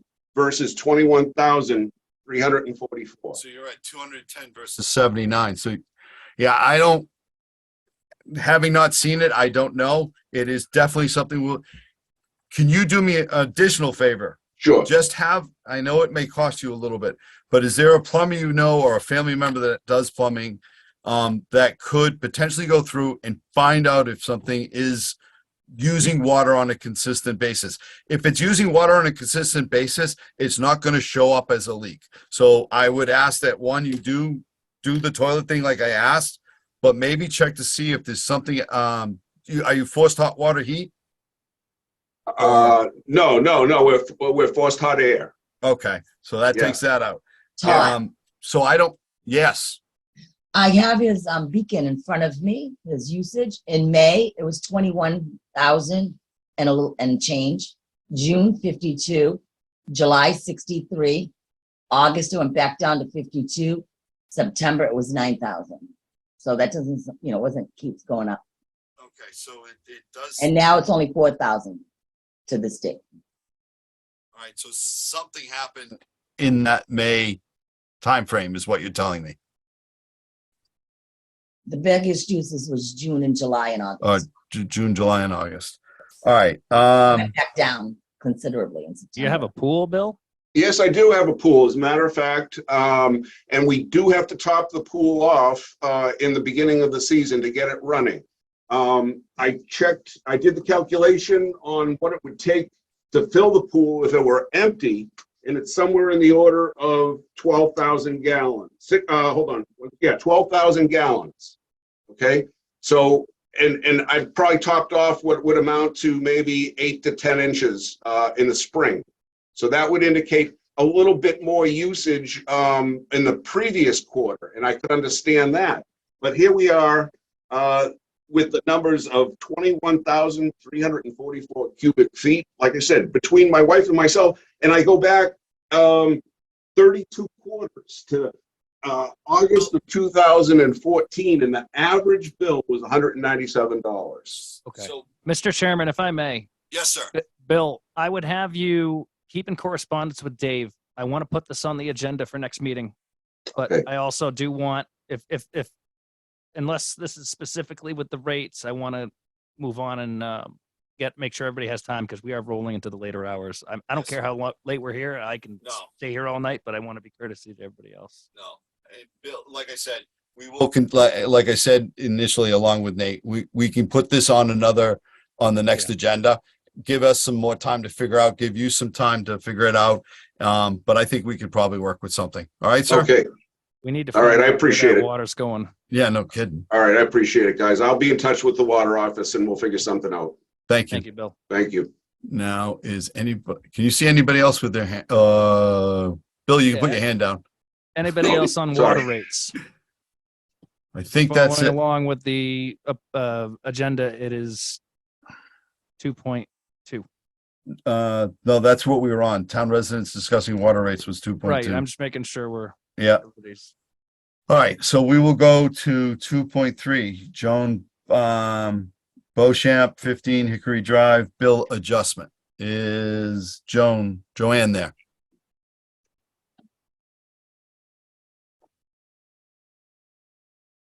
Going once. Joan, if I pronounce your name wrong, I apologize. I believe they were here at the beginning of the meeting and they indicated that they weren't familiar with using the iPad and muting. Okay. Perhaps they're taking an extra second. Yeah, I don't see them. All right. Well, we can wait till the end of the meeting and if If they come back, we can get them then. All right, I'm good with that. 2.4, Leanne Jackson, 1 Birch Lane, bill adjustment. Okay, I'm not sure if this is working. This is past my bedtime. But it's Leanne Jackson, 1 Birch Lane. And I actually just was hoping for a bill adjustment. I had got a new water meter put in the fall. I wasn't told when the meter itself was put in that there was actually an app or any way that this was being tracked. I just assumed it had been like that 10 years where a new meter had to come in. No one explained to me that I could, look at this and be able to tell or monitor it or anything. My house is in my name just as of last year. So I am the only person that lives there. And I did get a bill for $2,212.46. And my usage, I believe, was like $18,524. And so what happened was I had called, I guess when the tier must have taken into effect in the spring during our last bill and our last cycle. And I noticed my bill was $466. And like as a homeowner, I just kind of go by the bill to tell if it went up. So I think usage was like, I don't know, I think it was 5 something, but I'm not sure if that's correct what I wrote. But anyway, it was $466. So I called Brenda. I asked her about it. She said, oh, yes, the bills, your prices increased, blah, blah, blah. Well, that bill only affected just the beginning of the summer season when I would have just turned on my irrigation. And so my irrigation was running for the last 3 months during that quarter. And again, for this month, a month into this quarter, until I received the bill. And now I realized that, it was as high as it was, the usage. Again, I'm not home a lot. It's just me. My son's off in college. Already, if I take that $18,000 worth of usage for those 3 months for the quarter, and I divide that by 3, it's showing on my meter since the meter read that I've already used that much again. So what happened was I called when I got the bill, but just like everyone else, I was angry. I did call and I said, I had talked to, not Brenda, she wasn't there, but the other woman in the office. She had Dave come out, and Dave met me a few days later. And he said that my system was one that didn't get flagged as far as high usage, and that's why they never notified me, or no one's ever said to me, hey, it looked like it wasn't cut and dry. I don't know what exactly that is, but he was really helpful. He, at first, we kind of talked, but basically he said my system was using like 17 gallons an hour. And we ended up finding out that even though I had shut off inside my control panel that does the irrigation, that the actual like shut-off valve in my basement for the irrigation, even though that wasn't shut off because my irrigation hadn't been blown out yet, it was running, because when he shut it off, you could hear the water. So he said that what he believed was happening was that I have a leak in my irrigation system. So I ended up, he monitored it for the next, like, say, 24 hours. I think I talked to him, that was like, say, a Wednesday. And then on Friday, I talked to him and he said, yeah, I'm using like 0.2 of a gallon now an hour. So he said, definitely it's an irrigation leak. I had somebody blow it out the next day and shut it off, and I'll deal with it in the spring apparently.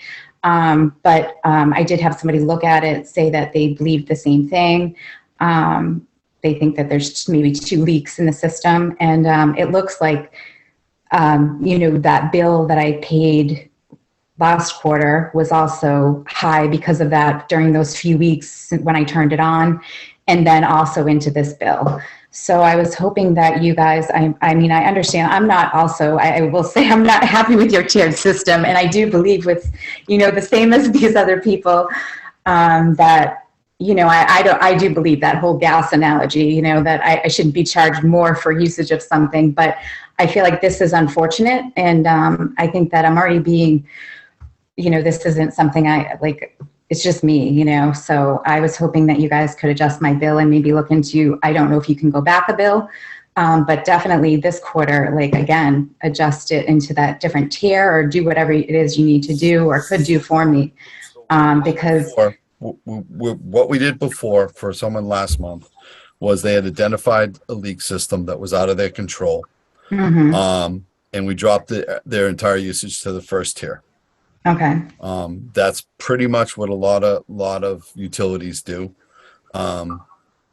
Since Dave's identified your system as a definite leak and something a little bit out of your control, I'd be more than willing to do to that, so that we stay, what's the word I'm looking for? Consistent with what we've done in the past in this.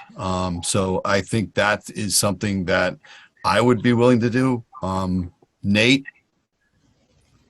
would you be willing to consider dropping everything on Leanne's usage for this quarter? Dave, I don't know if we can do we can't go back, can we? This is another fiscal year. All right, so it's even outside of a fiscal year, so What that kind of, about, what about the next bill? Like, so like right now, from the reading, the actual reading that was like done, the meter reading, and I like did my math, it's showing like, you know. I have no problem dropping Okay. both to tier 1 because there's an identified leak in your system. Okay. Todd, Yes, ma'am.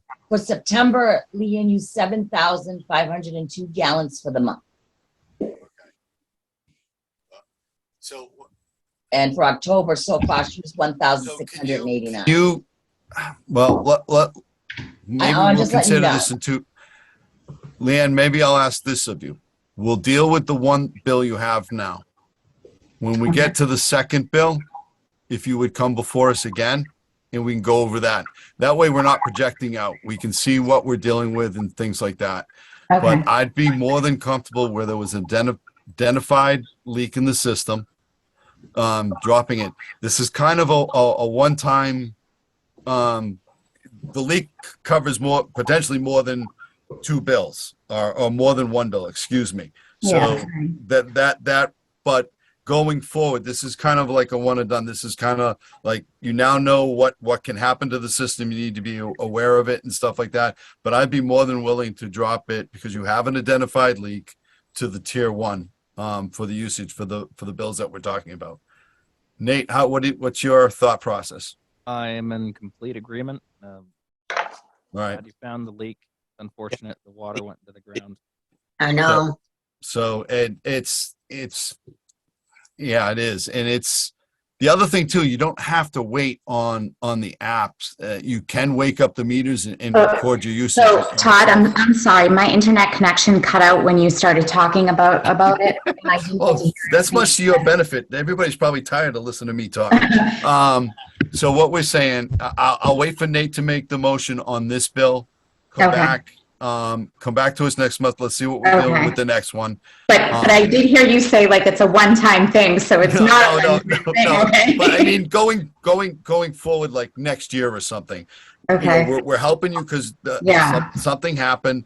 Now you're aware of it, and if you have the app, or even for everyone else on here. Brenda just emailed the link, and that's another thing. I don't know if we can talk about it, but like communication, like no, when that was put in, nobody told me like I'll take that and the capabilities of that, like no one ever said that. I just assumed as a homeowner, like, oh, it's time to change the meter, just like the gas meter, the whatever. And I will say, and being in the industry, we can kind of get tied into thinking everybody knows that we know. And something like this kind of requires us to readjust our thinking. What I think we can ask of Dave is on the staff when they do that, or even put Dave. We give out a sheet. All right. The other thing I would ask Dave is make a PDF of that and put it on the website so that it is available so people start doing that. The other thing I will say too is we mentioned it last month as well. The town website has certain features where you can get alerts about stuff. I don't know how many people you're aware of that, but what I will say, not all the systems have the capability of that yet. Like I said, I appreciate you bringing that to our attention. And like I said, I'm probably as guilty of it as the next person. I tend to be a chemistry and water geek and think everybody knows what I know, so I can get focused. We can make those definite changes in the communication part of it so that becomes more apt. If you don't know about it, you can't take advantage of it, and that's a fault on our part. And Yeah, exactly. Like one of the girls I work with said that she lives in Fitchburg, and she said someone knocked on her door and was like, "Oh, you have a water leak," from the department, and said, "We've been monitoring." A lot of these new meters, that's some of it is, and it sometimes it notifies the office if there's a major leak. I think in a couple instances, it's actually saves people's basements because the there was a major like breaking the line or breaking the bottom of the meter or what have you. But if you don't, the app part is more for you monitoring your usage and stuff like that. And if you don't use it, if you don't know about it, you can't use it. So that kind of is on us. I apologize for that. Dave's on here. I'm sure he's going to reiterate with the staff and make sure that the handout is given out when the meter is changed. I've asked him to put it on the website so that people, when they get these meters, they may not have that capability yet, and they'll have to wait until we get it. But you can wake up the meter periodically and kind of check your usage. But So that meter, can I ask you, the new meter, the one that I have, when you were talking about it before, that meter that reads in cubic, like every time it goes one, it does what? it's measuring a cubic foot. Okay, it is. So a cubic foot, but we're being charged 100 per 100? Right. So when it adds up to 100, that's what 1 unit is. Okay. All right.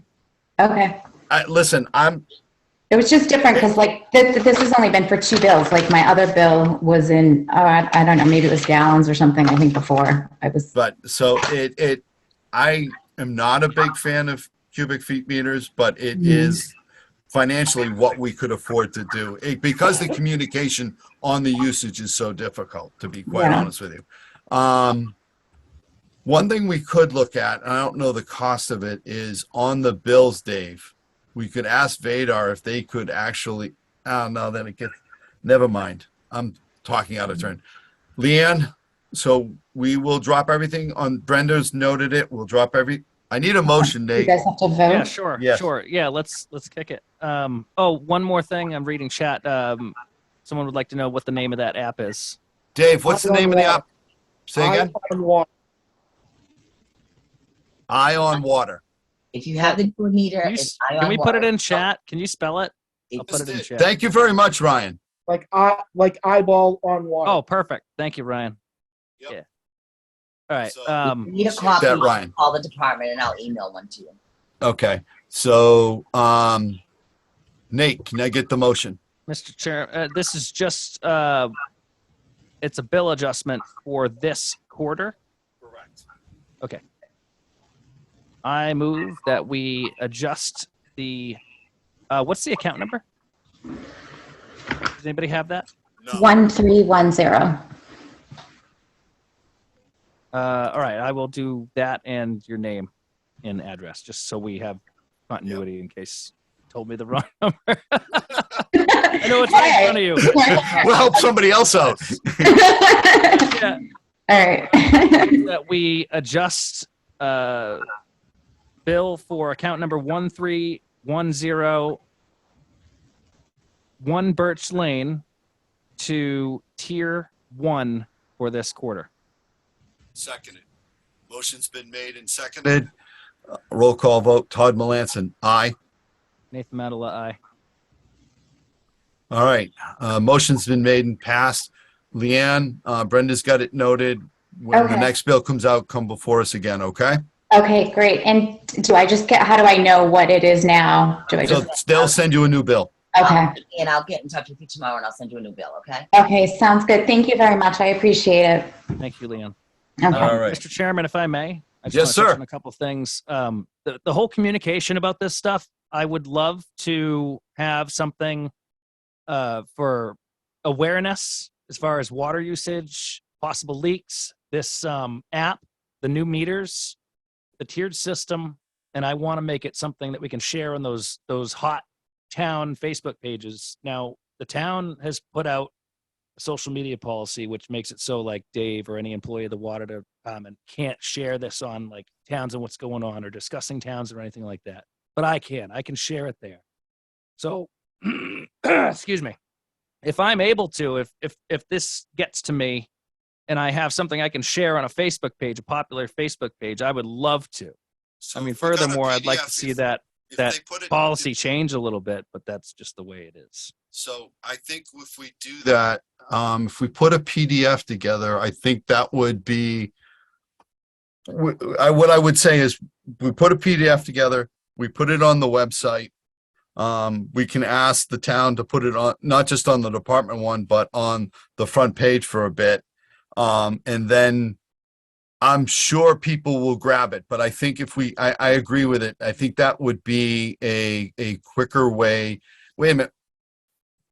I'm going to ask a question to Chaz Duranian because he knows town policy better than I do. If we put a PDF together, the Townsend Water Department also has a Facebook profile. It doesn't post on the pages, but could we post a PDF of that sort on sorry, I do strange things with my hands when I'm thinking. Could we put it on the water department's Facebook profile? Does that violate any of the town policies on No, social you media? can do that.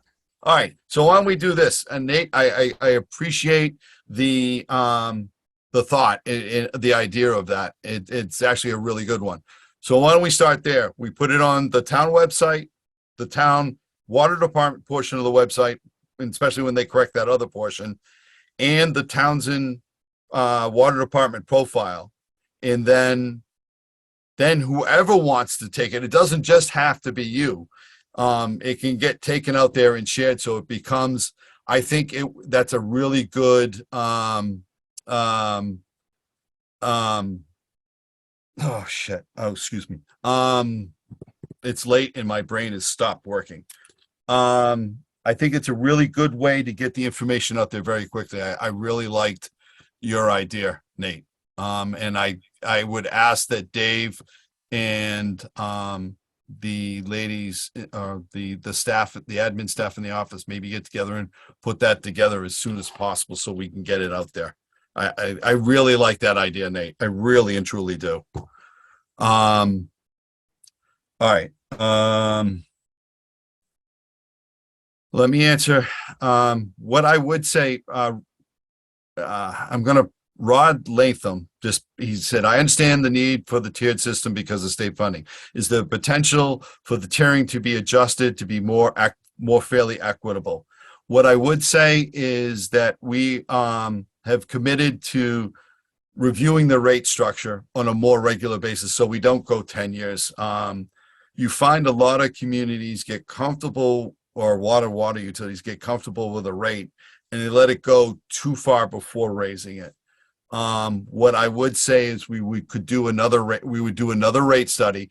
Neither I nor the staff nor Nate have the time and I don't have the expertise to go through and do a rate study. What I would say is that every 2 to 3 years, because it is a substantial cost, we do a rate study and see where it needs to be adjusted, especially since what we're going to be getting back from the state in the interest and the forgiveness may allow us to adjust the tier system and things like that.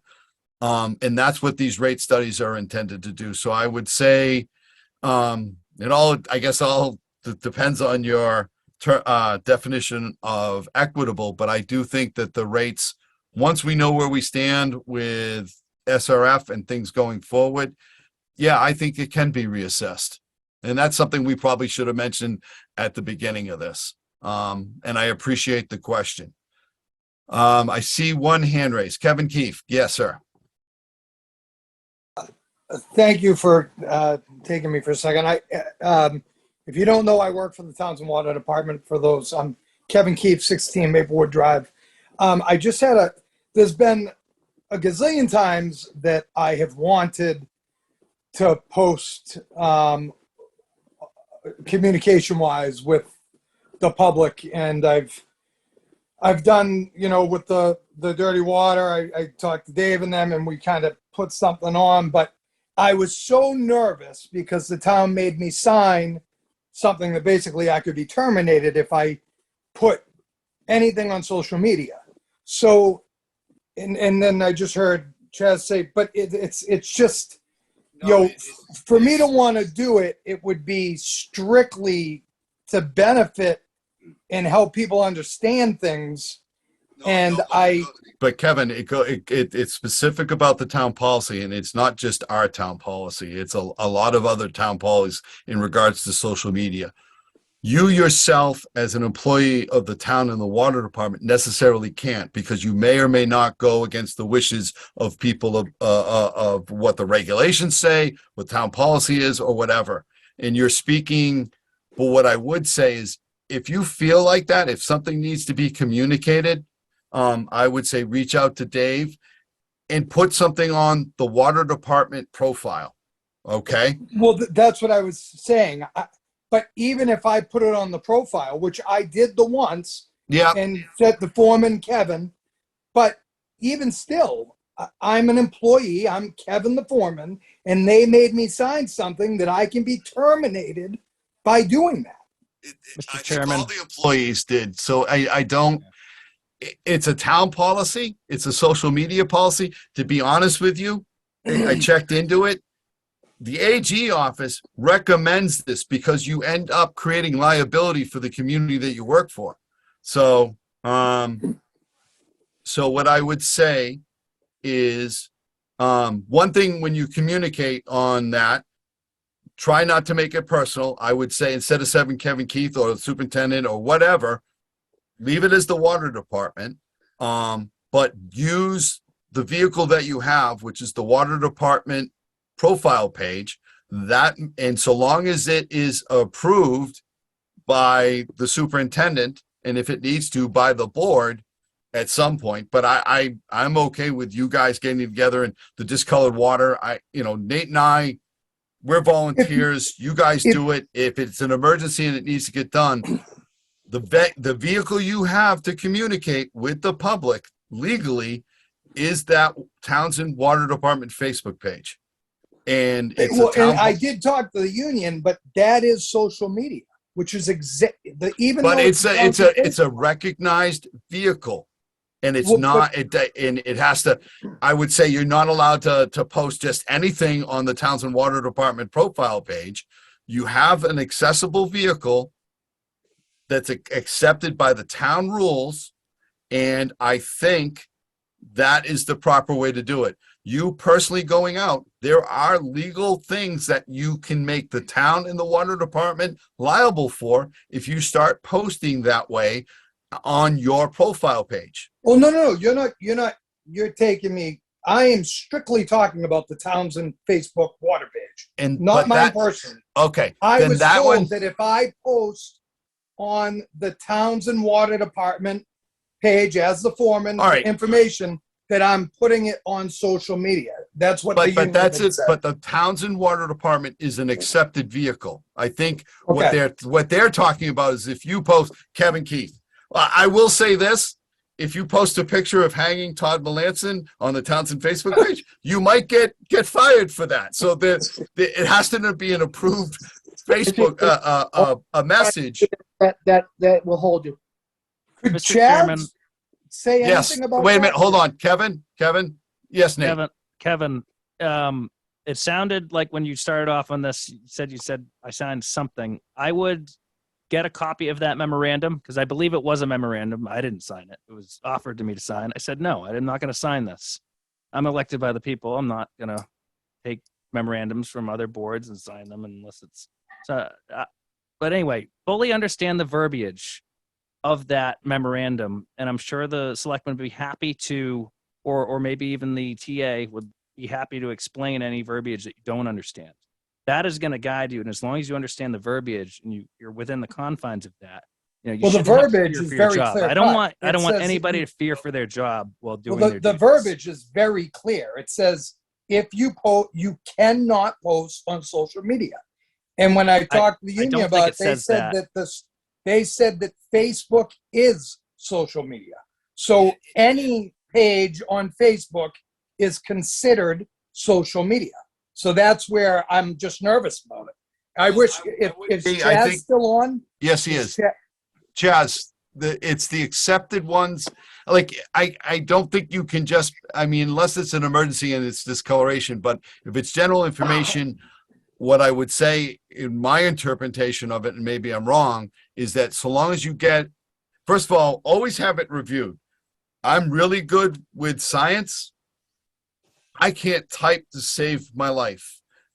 autocorrect even screws me up. So having someone review your work for grammar and punctuation and spelling is always a plus. But so long as it gets approved, as far as I understood it, the Townsend Water Department Facebook profile was an accepted vehicle. And then I will turn it over to Chaz to go over the town policy. Actually, Sir Chair, this is not on the agenda item, and I don't really think I can speak Okay. to that. All right, good enough. But what I understand is you cannot answer posts and you can't use it as a personal vehicle. All right. So Kevin, what I would ask is maybe have the union rep put it on or yourself put it on as an agenda item Okay. for the next meeting, and we'll go over it and we'll get it in depth. All right. Perfect. All right. Thank you. No problem. And the liaison is correct. It wasn't on our agenda, so glad to get that put aside. 3.1. Mr. Chairman, Yes, sir. do we want to give Joanne Beauchamp one more time? I don't know if she's. All right. Good enough. I was going to wait until we got to the end, but we'll do it periodically when we switch a section. Okay. I'm looking for a Joanne Beauchamp, 15 Hickory Drive, a bill adjustment. Are you with us?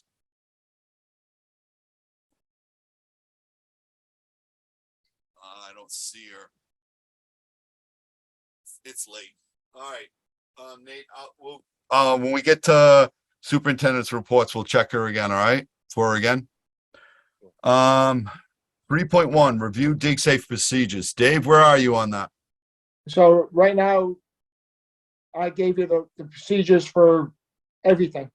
And that's in your package. You can look at it and basically for digs, we are not allowed to go past anything we do not own. That is written in the dig safe procedures, which is in that package. If we don't own and maintain it, we are not allowed to market. Plus, Who says you're not allowed? I'm sorry, Dave. we are not allowed to market. Yeah, who says that, Dave? Dig safe. I need to read before we go any further, I need to read and I review think it. there's a little confusion. When we had initially brought this up, we were talking about water infrastructure only. We're not talking about gas or anything like that. So I'm not dig talking safe. about dig safe rules. Well, Okay. what he said, what his interpretation, I think, if I'm reading it right, is we don't own from the box to the house. Correct. Here's the other thing. You have to mark within 18 inches. We have no records of anything from the box to the house. There is no way for us to do that. So you get the records. Dig safe does have something on there that the contractor or the homeowner has a list of dig safes that will do private lines. All right, so why don't we, I need to look at what you sent, Dave. To be honest with you, I didn't It's get in the to dig get safe to do file. it. No, I I'm understand not that. seeing any 3.1 in my packet. It's under like rules and not rules, it's under operational procedures. Because I put it in there. All right. So, Dave, what we had talked about initially was Correct. okay. Let so, him finish. yeah, let me finish my thought. You can clearly tell where the pipe comes in to the domicile. Usually it's a domicile, generally. Okay, the building. You know where the curb stop is, or hopefully. Okay. Now some of the stuff, some of the infrastructure is mapped out. Some of it isn't. Some of it was put in by the water department. Some of it wasn't. Okay. And we were talking about mapping. We were also talking about dig safe. Now, this specifically is a dig safe procedure. But between the curb stop and the point of entry into the building, domicile, whatever it might be, the place where it has a water service, we were talking about doing our best. Yeah, Dig Safe has their set of rules. But you know what? That's just a minimum. Okay. The code is a minimum. I was asking for something to do all we can to avoid disruption of someone's service or damage to someone's service and add that to a procedure. So. And this has been on the agenda for the past like 4 or 5 meetings. Right.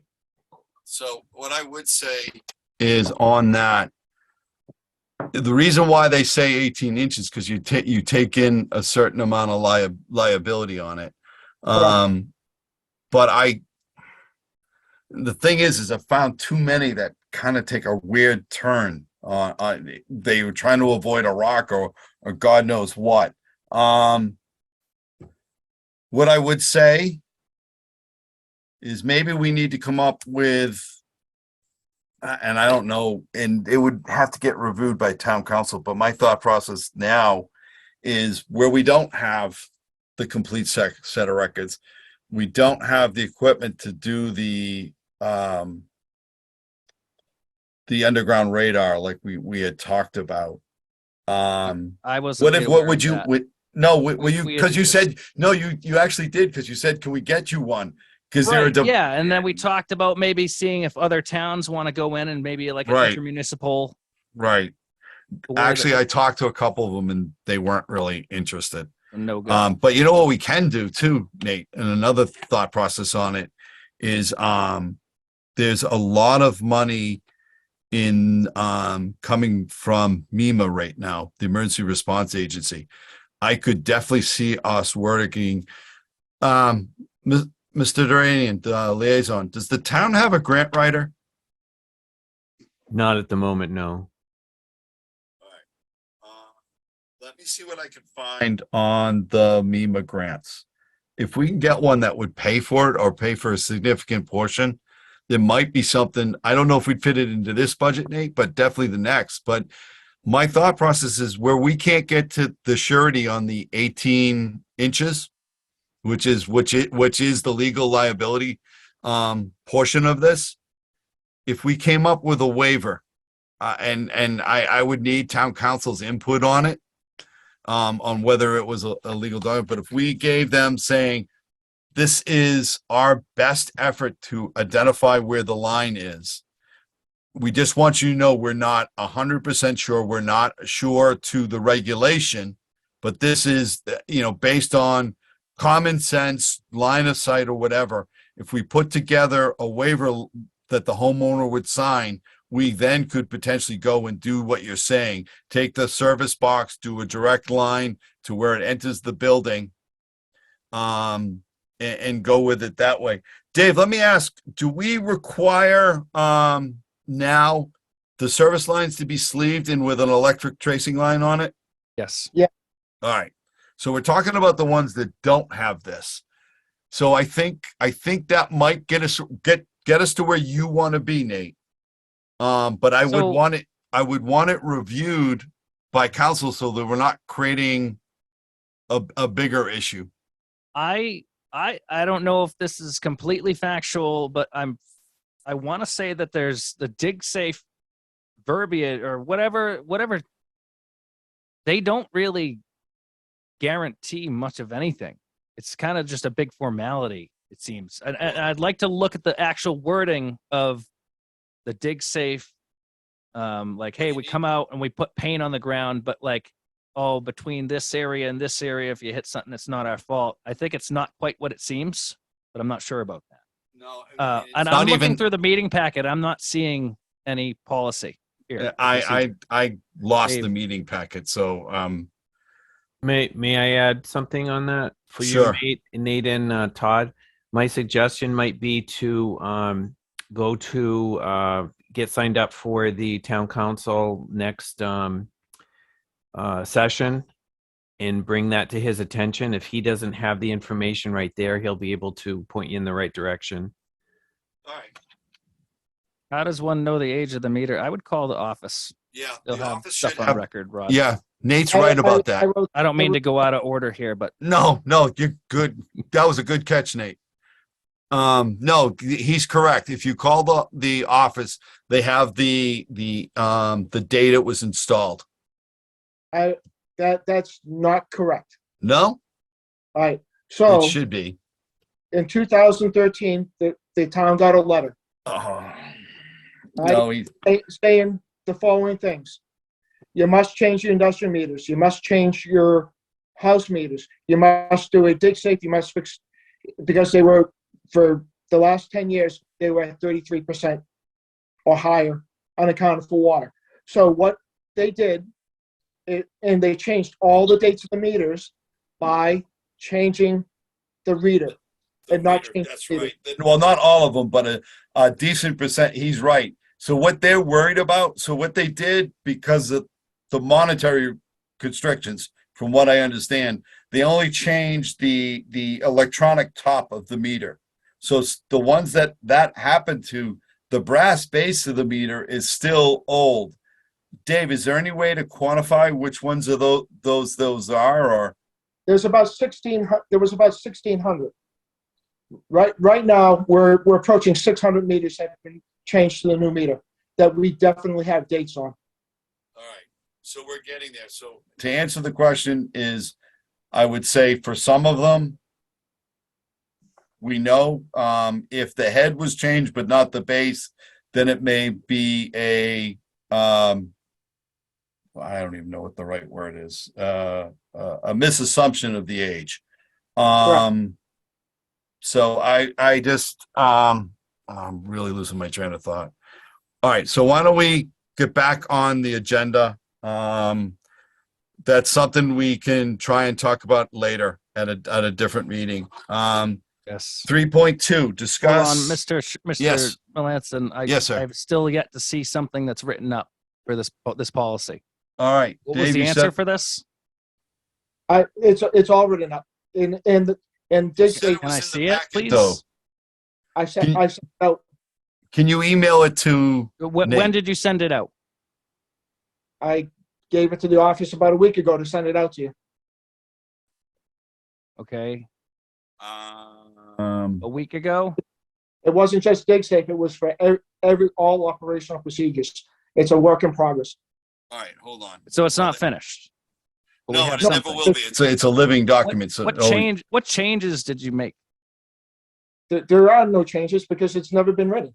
All right, so I don't see it either. So if you could please resend it, I would. Yeah, 23 separate categories from Right. infrastructure.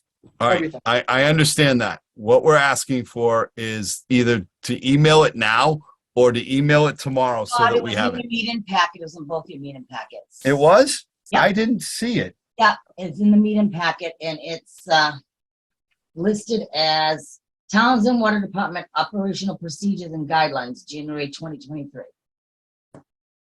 All righty. Brenda says it's in there. I didn't have the meeting packet open. I apologize. Here it is right here. Are you wait? You said it's in the meeting packet? Yes, she did. But it's not under. Do you know Hold which on. page it is? That's what I'm looking for, Nate. Hold on one sec. Arbitraries questions. All right, there's that. The water conservation standards is listed. Leanne. All right, there's that. It's numbered as 6.6 All right. on the top right-hand corner. I was looking for 3 points. Where'd my agenda go? Whatever item Yeah, I it was know. on the agenda. Yeah, I'm sorry. Misty had numbered these all for me today, so she numbered it as 6.6. I don't know, Dave, did you ask her to number? I don't know what you asked her to put it under. I don't know. All right, hold on. Maybe she'll just do 3 points. No, it doesn't do that. This time. Section 13.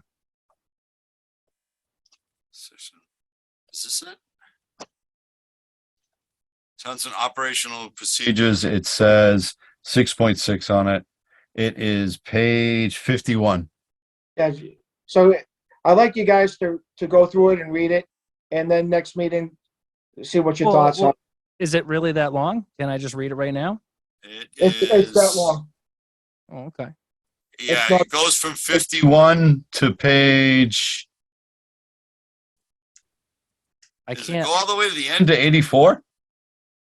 Yeah, it does. Yeah, no, it's fairly significant. Nate, Wait. I don't, this is the dig safe procedure. no, it's all the procedures. Yeah, but we were specifically asking, So The the dig dig safe safe is it's section maybe I'm a little 13. confused. Let me just look at my agenda one more time, and make sure that I'm not losing So my it's- mind. No, it does say dig safe. So it's section 13, part 1, page 77. Goes into what is dig safe. There's some stuff. Step 4. It goes into actually just outlining how to do dig safe. And then let's see, there's some numbers. I would say, Dave, this is specific Is this to your just, policy? Did you type this? no, it's this, I think this is what it's off of. Big safe. So Okay, so Dave, you what I just would, took, this Yeah. is not what we talked about. There's Well, a, we're going to revisit this. We're going to move on. This is staying on the agenda for next meeting. all right. Right. That's what I'm asking you to do, is to look All right. over it. All right. So Yeah, I this think- is dig safe. This is them. I'm talking about our procedure. It's in. you Okay, need to all do right. it. All right. I'll read it. Sure. No, I It's think, it's one book. all right.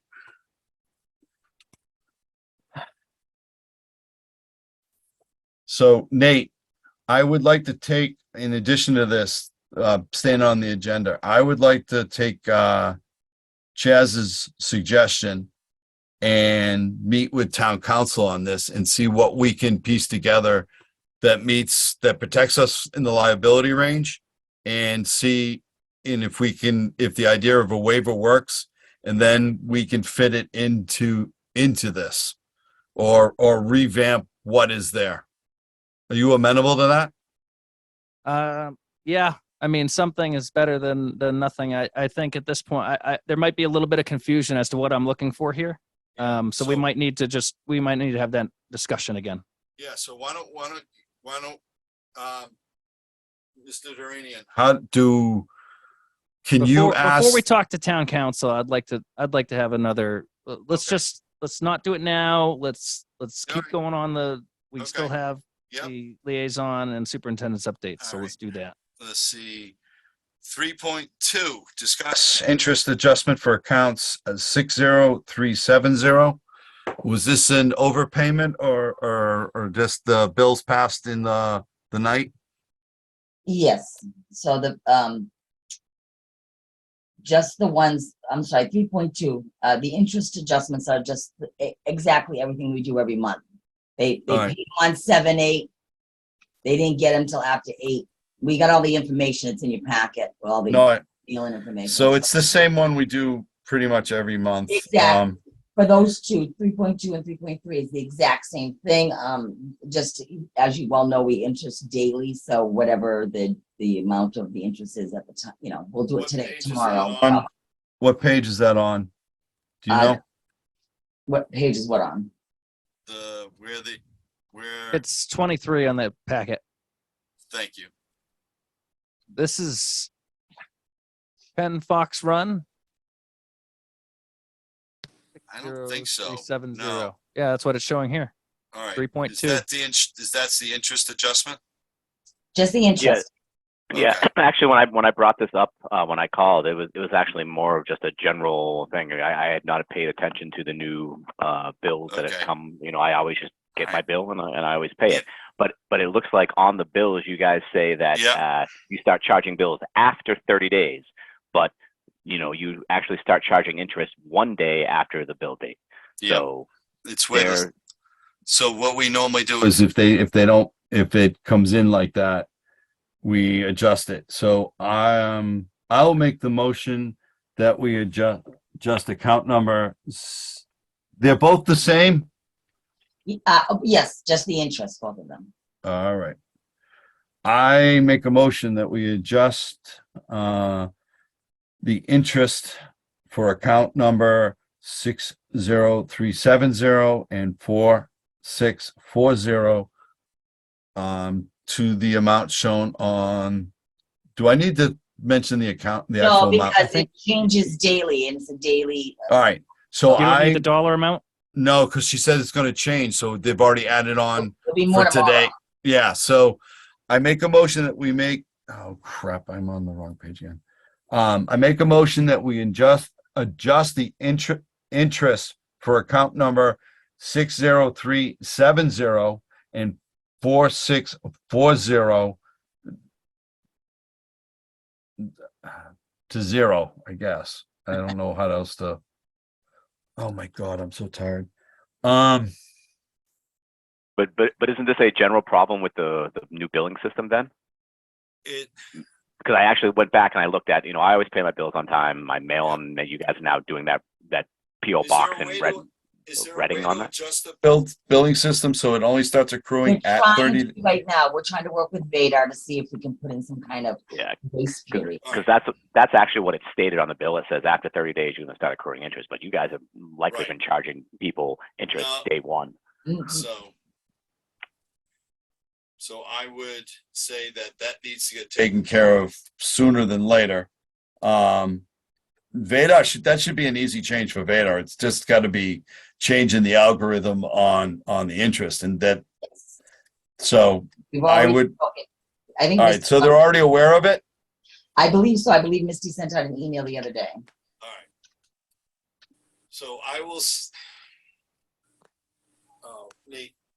Yes. The motion I made about dropping it to zero, does that work, or does it need to be something else? Because I can't think right I now. think that's pretty, that you're dropping the interest to zero. Yeah, that's fine. All right. Just go ahead. Yeah. All right. I make a motion that for account numbers 60370 and 4640, the interest be adjusted to zero. Do I have a second? Second. Motion's made and seconded. Vote. Todd Melanson, aye. Nathan Matala, aye. Good enough. Brenda, what's up? I can't find it right now. What's up with account number 1180? That's Mr. Considine. Is he still on here? He's gonna come back to us. That's correct. All That's right, all right. So that one's settled. Yeah. That one will be tabled until next meeting. Commissioner updates, 4.1. Nate, you got anything? I do not. Neither do I. 5.1, liaison update. Mr. Duranian, do you have anything for us? I do not. Well, that's good. Not that I don't like to hear from you, but I'm just tired. 6.1, discuss an update, superintendent update, section 6, superintendent's updates and reports. Dave, take it away. First one is 169 Greeley Road.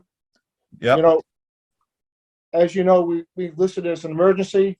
The town said not an emergency. Well, that main started leaking in the process and in the house. So now every person is on the new main. How bad of a leak was it, Dave? Not flooding the house. All right. And the next step is to cut the main at the street. All right. Hey, And I wasn't kept apprised of that. You said that we deemed it an emergency, and then what happened? the town said it wasn't an emergency, but it ended up being back as an emergency because of the leak in the basement.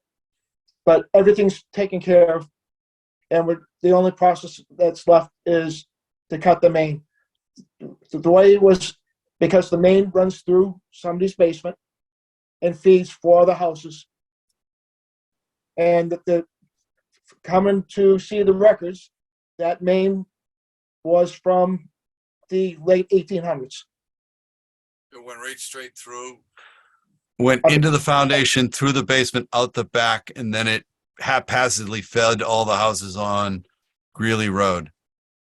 There is a definition for emergency that I came aware of after the fact, I guess. But because it wasn't leaking and we could do it in the normal scheme of municipal operations, it was deemed not an emergency. Same sort of thing with the Highland. We couldn't, because they just paved the road and they had water, we couldn't declare the discoloration there an emergency, and that's why it took so long to get the money together to go horizontally drill under it. I gotta say, Dave, I stopped by a couple times, so that you know, I got nothing but great feedback from all the residents. Gary's farm stand said you said, it's going off. It'll be on in less than an hour. You guys were true to your word. I stopped by and looked at some of the work. You guys did some really good work. I got to commend you. I like that there's a fire hydrant on that road now, not just so that we can fight a fire, but it scares the heck out of me. We were never able to flush that line. So that they've got, I got to say that the work that was done on that was to be commended, and just please convey that to the staff. It was like I said, I got nothing good from the residents on that road. I'm glad we got it done before that really started leaking. That unlined fieldstone foundation, if that had really popped, we probably would have lost that house. Yeah, we got it before the leak got bad. All right, good enough. Let's go. All right, Witchesburg 2, which is, Go back one. six- Is this part of PFAS update? yes. Okay. So Witchesburg 2 is starting to go up and Witchesburg 1. What are we at? Right now, 12.6 on Witchesburg 2. We were back down in the single digits for a while. And as you know, we were up almost to 18 at one time, and 20 is where we have to shut it down or. Well, not a single one. It's only the quarterly average if you have to. So, Correct. So if it's 20 for an average of 3 months, then. let the reg so that people understand that are still with us. And by the way, Tyler, I appreciate you still hanging with us, dude. The PFAS is what is contaminated harbor trace. It is their polyfluorinated alkaline substances. Anything water resistant, stain resistant, fire resistant has this stuff in it. We, through looking at monitoring wells and stuff like that, it's pretty much coming from the septic systems, primarily, of Timberley Park. The regulation states is 20 parts per trillion. The state regulates 6 of these compounds, so any combination of the 6 that exceeds 20 is a violation if that quarterly. So if you do 1 and it's so high that doesn't matter if you were 0 for the next 2, it wouldn't be below 20. That's an automatic violation of a maximum contamination limit. The rest of the time, you're allowed to go to 3 months, average them together, and if they are less than 20.5, then it is not a violation. If you exceed that 20.5, it rounds to 21, and 21 is an exceedance of the 20. There does seem to be some seasonal fluctuations and stuff.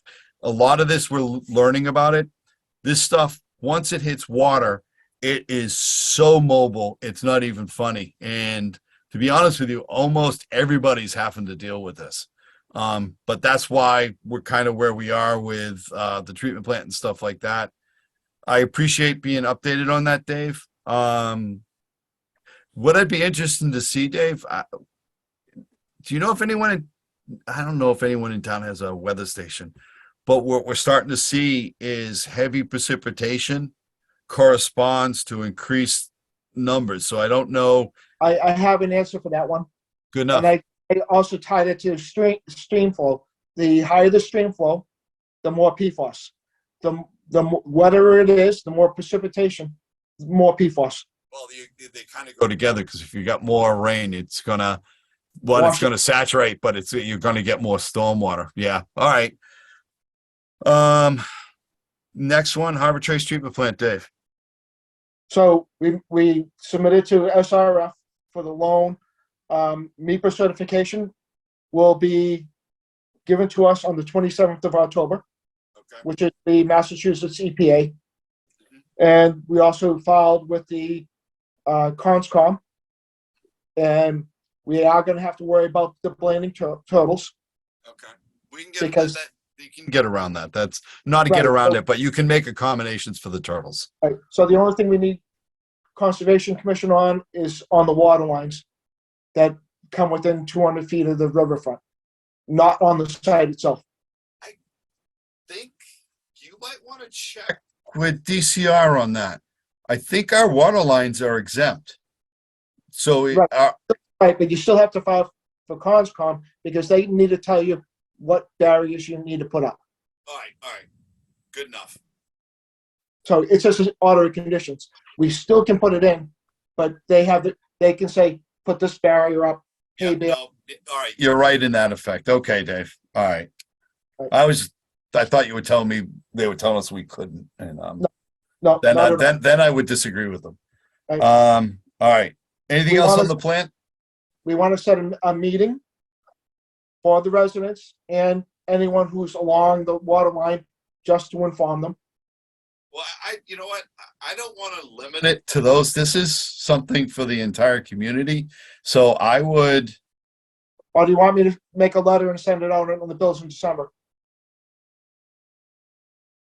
has the final draft plans been approved by the engineers yet, or Right given us? now, we submitted the 60%, which is required.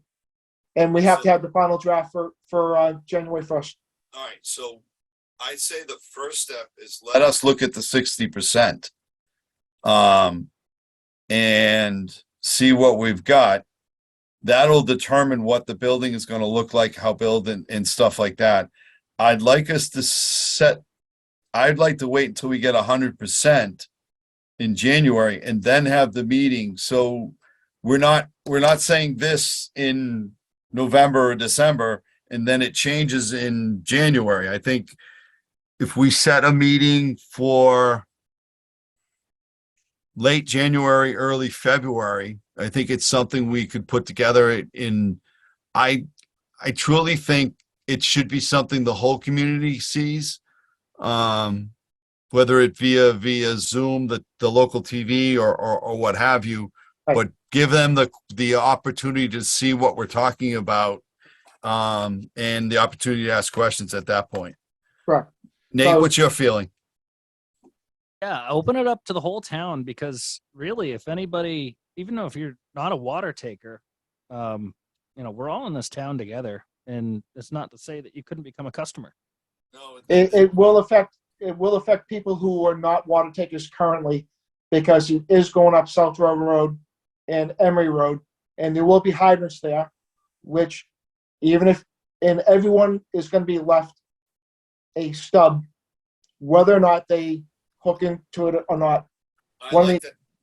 No, I like that idea, Dave. So if they're on a well and we hit or if it goes dry, instead of trying to do an emergency tap, the stub is already there and it's a heck of a lot, excuse my language, quicker and easier to do it off of a tap than trying to tap the main afterwards.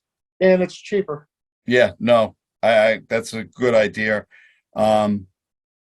What we should do too is if we have this meeting and the people that don't normally have hydrants do, it's something we should make them aware of so that they can notify their insurance company now that they have a hydrant within 500 feet. Because it Right. is going to reduce they're not going to be reliant on a pumper or a fire pond, and it does affect their insurance. So I think that's something we've missed enough stuff in notifying people about the meters and stuff. I don't want to let these slip. So I think that's something we definitely bring to the meeting too, is that, you're going to be left a stub in case you have an emergency, but the hydrant is something that they should definitely take notice of and notify their insurance company and hopefully get some sort of reduction in it. Anything else on the treatment plant, Dave? Yeah, so we're in the process of going to Conscom, and we're going to go to the building inspector because we got to get all our permits. I thought the permits were already done. No, we just came to an agreement with the building inspector that we don't have to meet zoning. All right. So, but we didn't have. Is the that drawing- what the DEP corrected him on? Didn't DEP have to call him? No, we didn't have Alright. to call. All right. I had the regulations. He looked it up and he found also another regulation that confirmed that one. Okay. I'm good with that. So, but we are going to meet every zoning that we possibly can. Yep. The only one I think is, we're not going to have the right frontage. Because the frontage is only like 30 feet. No, I know. And the height of the building over the vessels is going to be near or just over the height restrictions for the town, Which is what, 35? 35 feet. Yeah, okay. So we made a, So that people also understand, primarily Nate, well, Nate, maybe, I already said this, but for Tyler, the vessels we're talking about are, so like for iron and manganese, they usually go horizontally.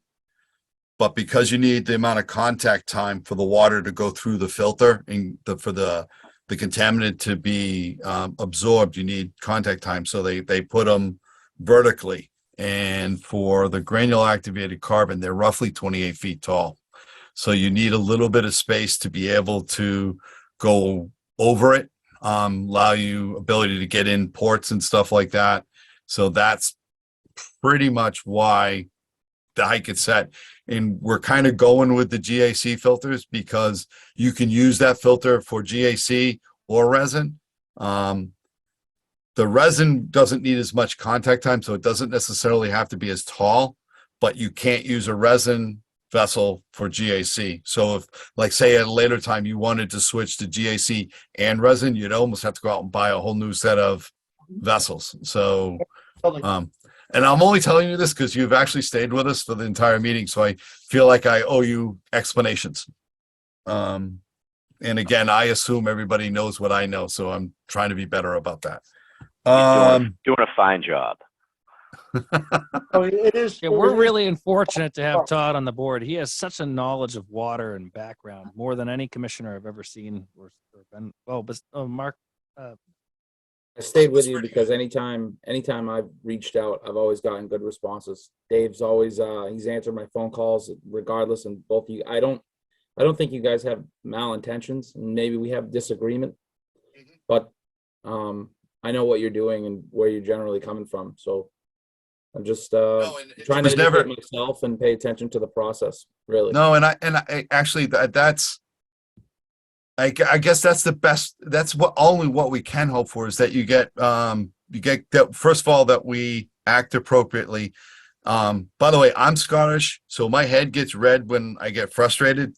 None of it is directed personally, and if I did get red, and it's with my big bald dome, it's pretty visible. So it is never personal. It's just sometimes I get frustrated with my inability to communicate things correctly. But I appreciate your stance. I really appreciate you staying with us until 10 o'clock now. Our meetings don't usually go this long. We try to be a little bit better. But there was enough importance. But I do feel like when we start talking about PFAS, there aren't many people that know a lot about this. It's fairly brand new. I take a little bit of pride. So I work for a water utility. The chelmsfordwater.com website actually has a PFAS tab on it that has a lot of information. Feel free to go and look at it to get informed about PFAS since it is affecting our community. What I regularly tell people is nothing I tell you about PFAS is going to make you feel any better. It'll just make you better informed to make better decisions. Yeah. All right, back on topic.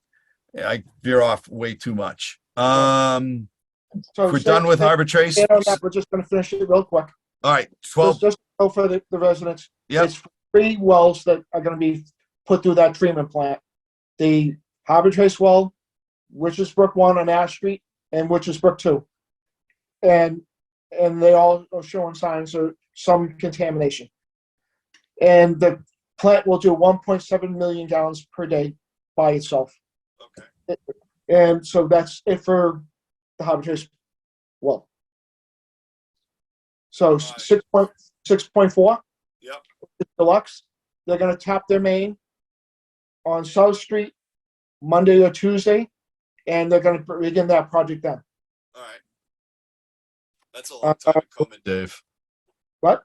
It's a long time in coming. Yep. Generators will be able to bid with the treatment plant. All one. If we're gonna just do disturbances, we'll do it all at once with the system. All right. So that'll be in with the rest of it. And that's gonna go on to Main Street.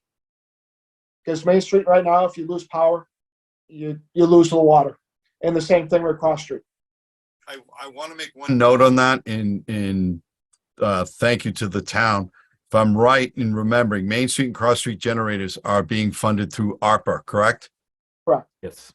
So I would like to extend a thank you.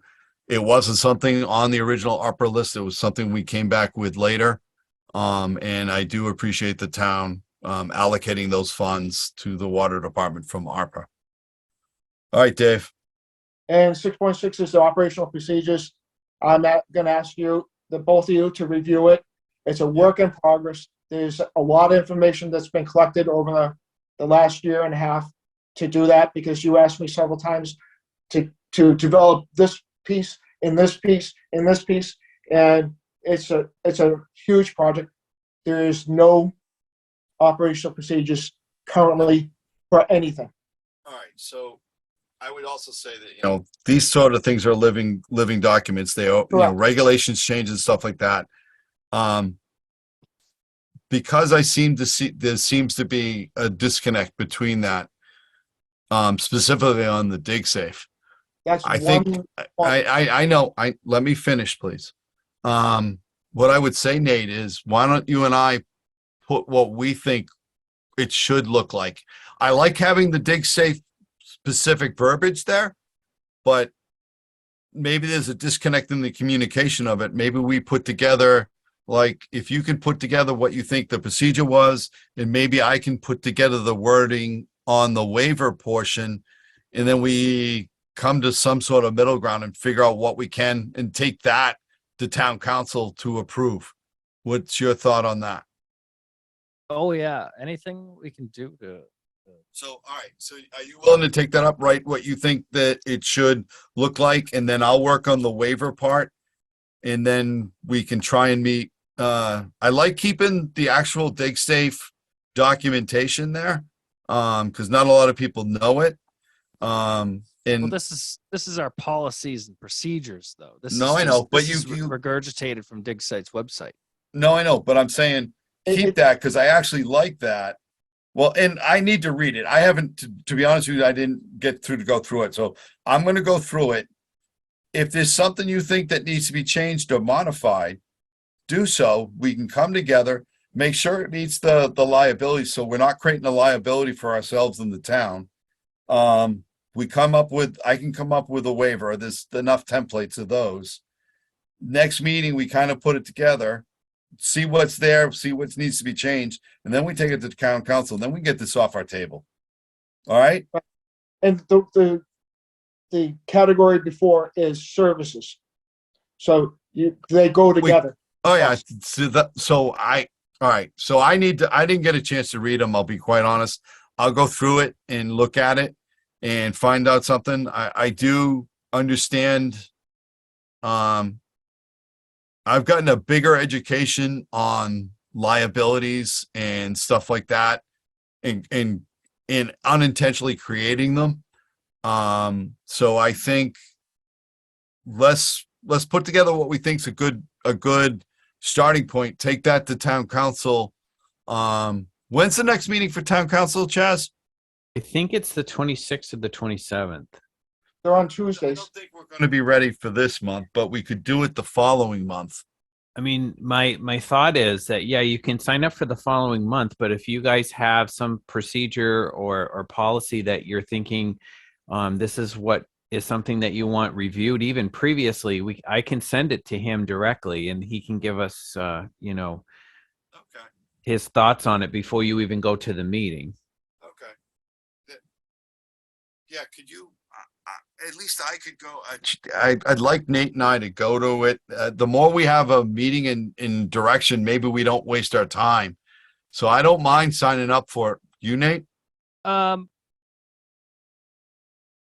don't, but I was reading this DigSafe thing, and I guess, I mean, it's kind of weird how this whole DigSafe thing works, because it says, you know, you're a member, you're a utility member, but I Dave, don't did know we- what that entails. So what that means, Dave, did we sign up for DigSafe? Correct. All right, so automatically the energy companies are automatically members of DigSafe. It's because their corporations pay for it and stuff like that. Water and sewer are not automatically included. That's why on the DigSafe brochures it says call DigSafe, and then call your local utilities to mark out. You can join, and I recommend to most water utilities, because we did it.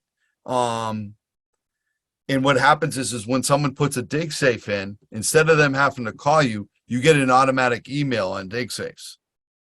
But there's a cost. It's like $1 an email or something like that, depending on the volume you get. So if we're signed up, that means we are a member. Dave, I think that probably that should be mentioned in the policy somewhere, that we are a member and that you get and that's part of probably what we're looking for, to be honest with you. That's what I'm asking you. And but make this I can see why, Dave, why you were reluctant to type something up like we had spoken about, because it does say, and I see that you've highlighted it, DigSafe member utilities may only mark lines they own or maintain. Well, that's fine under their DigSafe program. But furthermore, when someone calls you and says, hey, you guys got to do this, approach the person that made the call, says, well, we have our own program where we, would like you to know where that water line is. So that's more, I guess, what I'm talking about it, but you got to step aside and say it a different way, because they're saying in there. I think there's also a law behind this. This isn't just this isn't just something DigSafe put together. There's a mass general law behind it.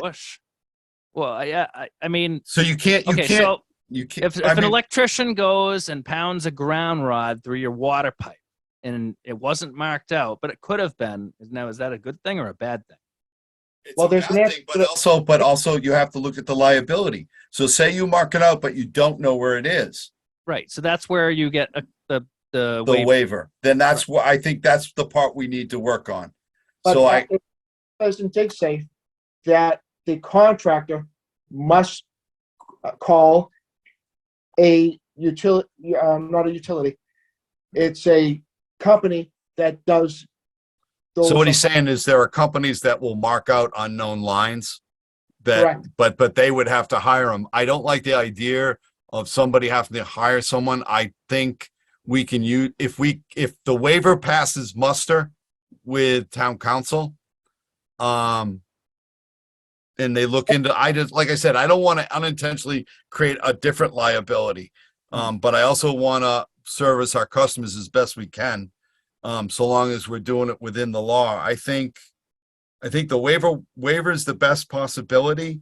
And what I'd like to see too in this, and I apologize, Dave, I didn't have the time to get through that. But what I would say is, what I'd like to see too is your procedure on when the email comes in, how is that part of it processed and pushed out to the staff? That way it's in writing. If, say, God forbid, you drop dead tomorrow, Kevin can pick up that SOP and knows exactly what it's a transfer, or making institutional knowledge transferable from staff to staff. So I think that should be part of it. That the email comes in, who has access to it, what's the process of putting it together, how does the worker get assigned? That probably should be in that. And not just so much about and if it's in the service part, Dave, listen, I apologize. I really and truly didn't get time to go through it. I will before the next meeting, but that would be a critique of mine, is that part of the SOP, so to speak, should be in that part. Anything else, Nate? No, we'll, All right, we'll but I file can it see out. where the disconnect was, to be honest with you. All right. So, why don't we do our normal, I'm gonna take them out of order. I'd like to take 7.2. Nate, can I have a motion?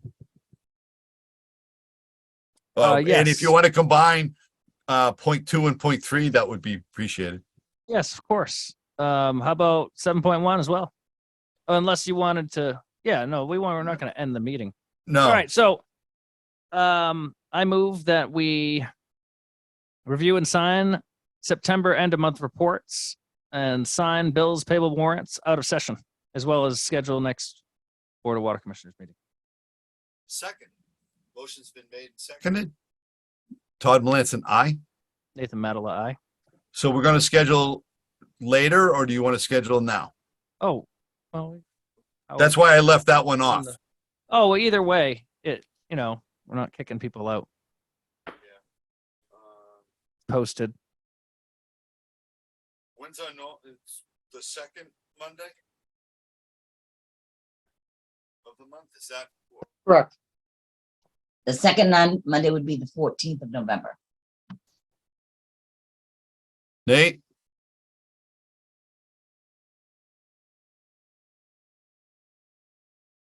No? He's Looking at my calendar. Oh, I'm sorry. I could tell that. Just so you know, Veterans Day is the Friday before. Okay, I'm sorry. Say that one more time. What day are we looking at? Veterans Day is that 14th. Friday before. Yeah, Veterans Day is the Friday before, so the 14th is not a holiday. No. So, All right. Yeah, that works. all right. So I make a motion, we schedule the next Board of Water Commissioners meeting for November 14th. I don't think you need a motion for that. Okay, I think you're correct. All right. The motion's been made and seconded on reviewing and signing September end of month reports and bills payable out of session. Todd Melanson, aye. Mr. Chairman, we already voted on that. Oh my good lord. You can I adjourn the meeting. apologize. I make a motion, we adjourn the meeting at 10:17 on, are we still in the 20th, October 20th? Do I have a second? I don't think you need to second that. Well, if I I make think a motion, we have to make. you're declaring that the meeting's adjourned, Oh my God. I think my brain has stopped working, Nate. Oh Right? my. right, Chess? Or Do we need a motion or did we just adjourn? yeah. No, so you make a motion. It doesn't necessarily have to be second, but you both have to agree that you can adjourn. And I We're think ending the Right. meeting. I All think right. you're ending the meeting. So.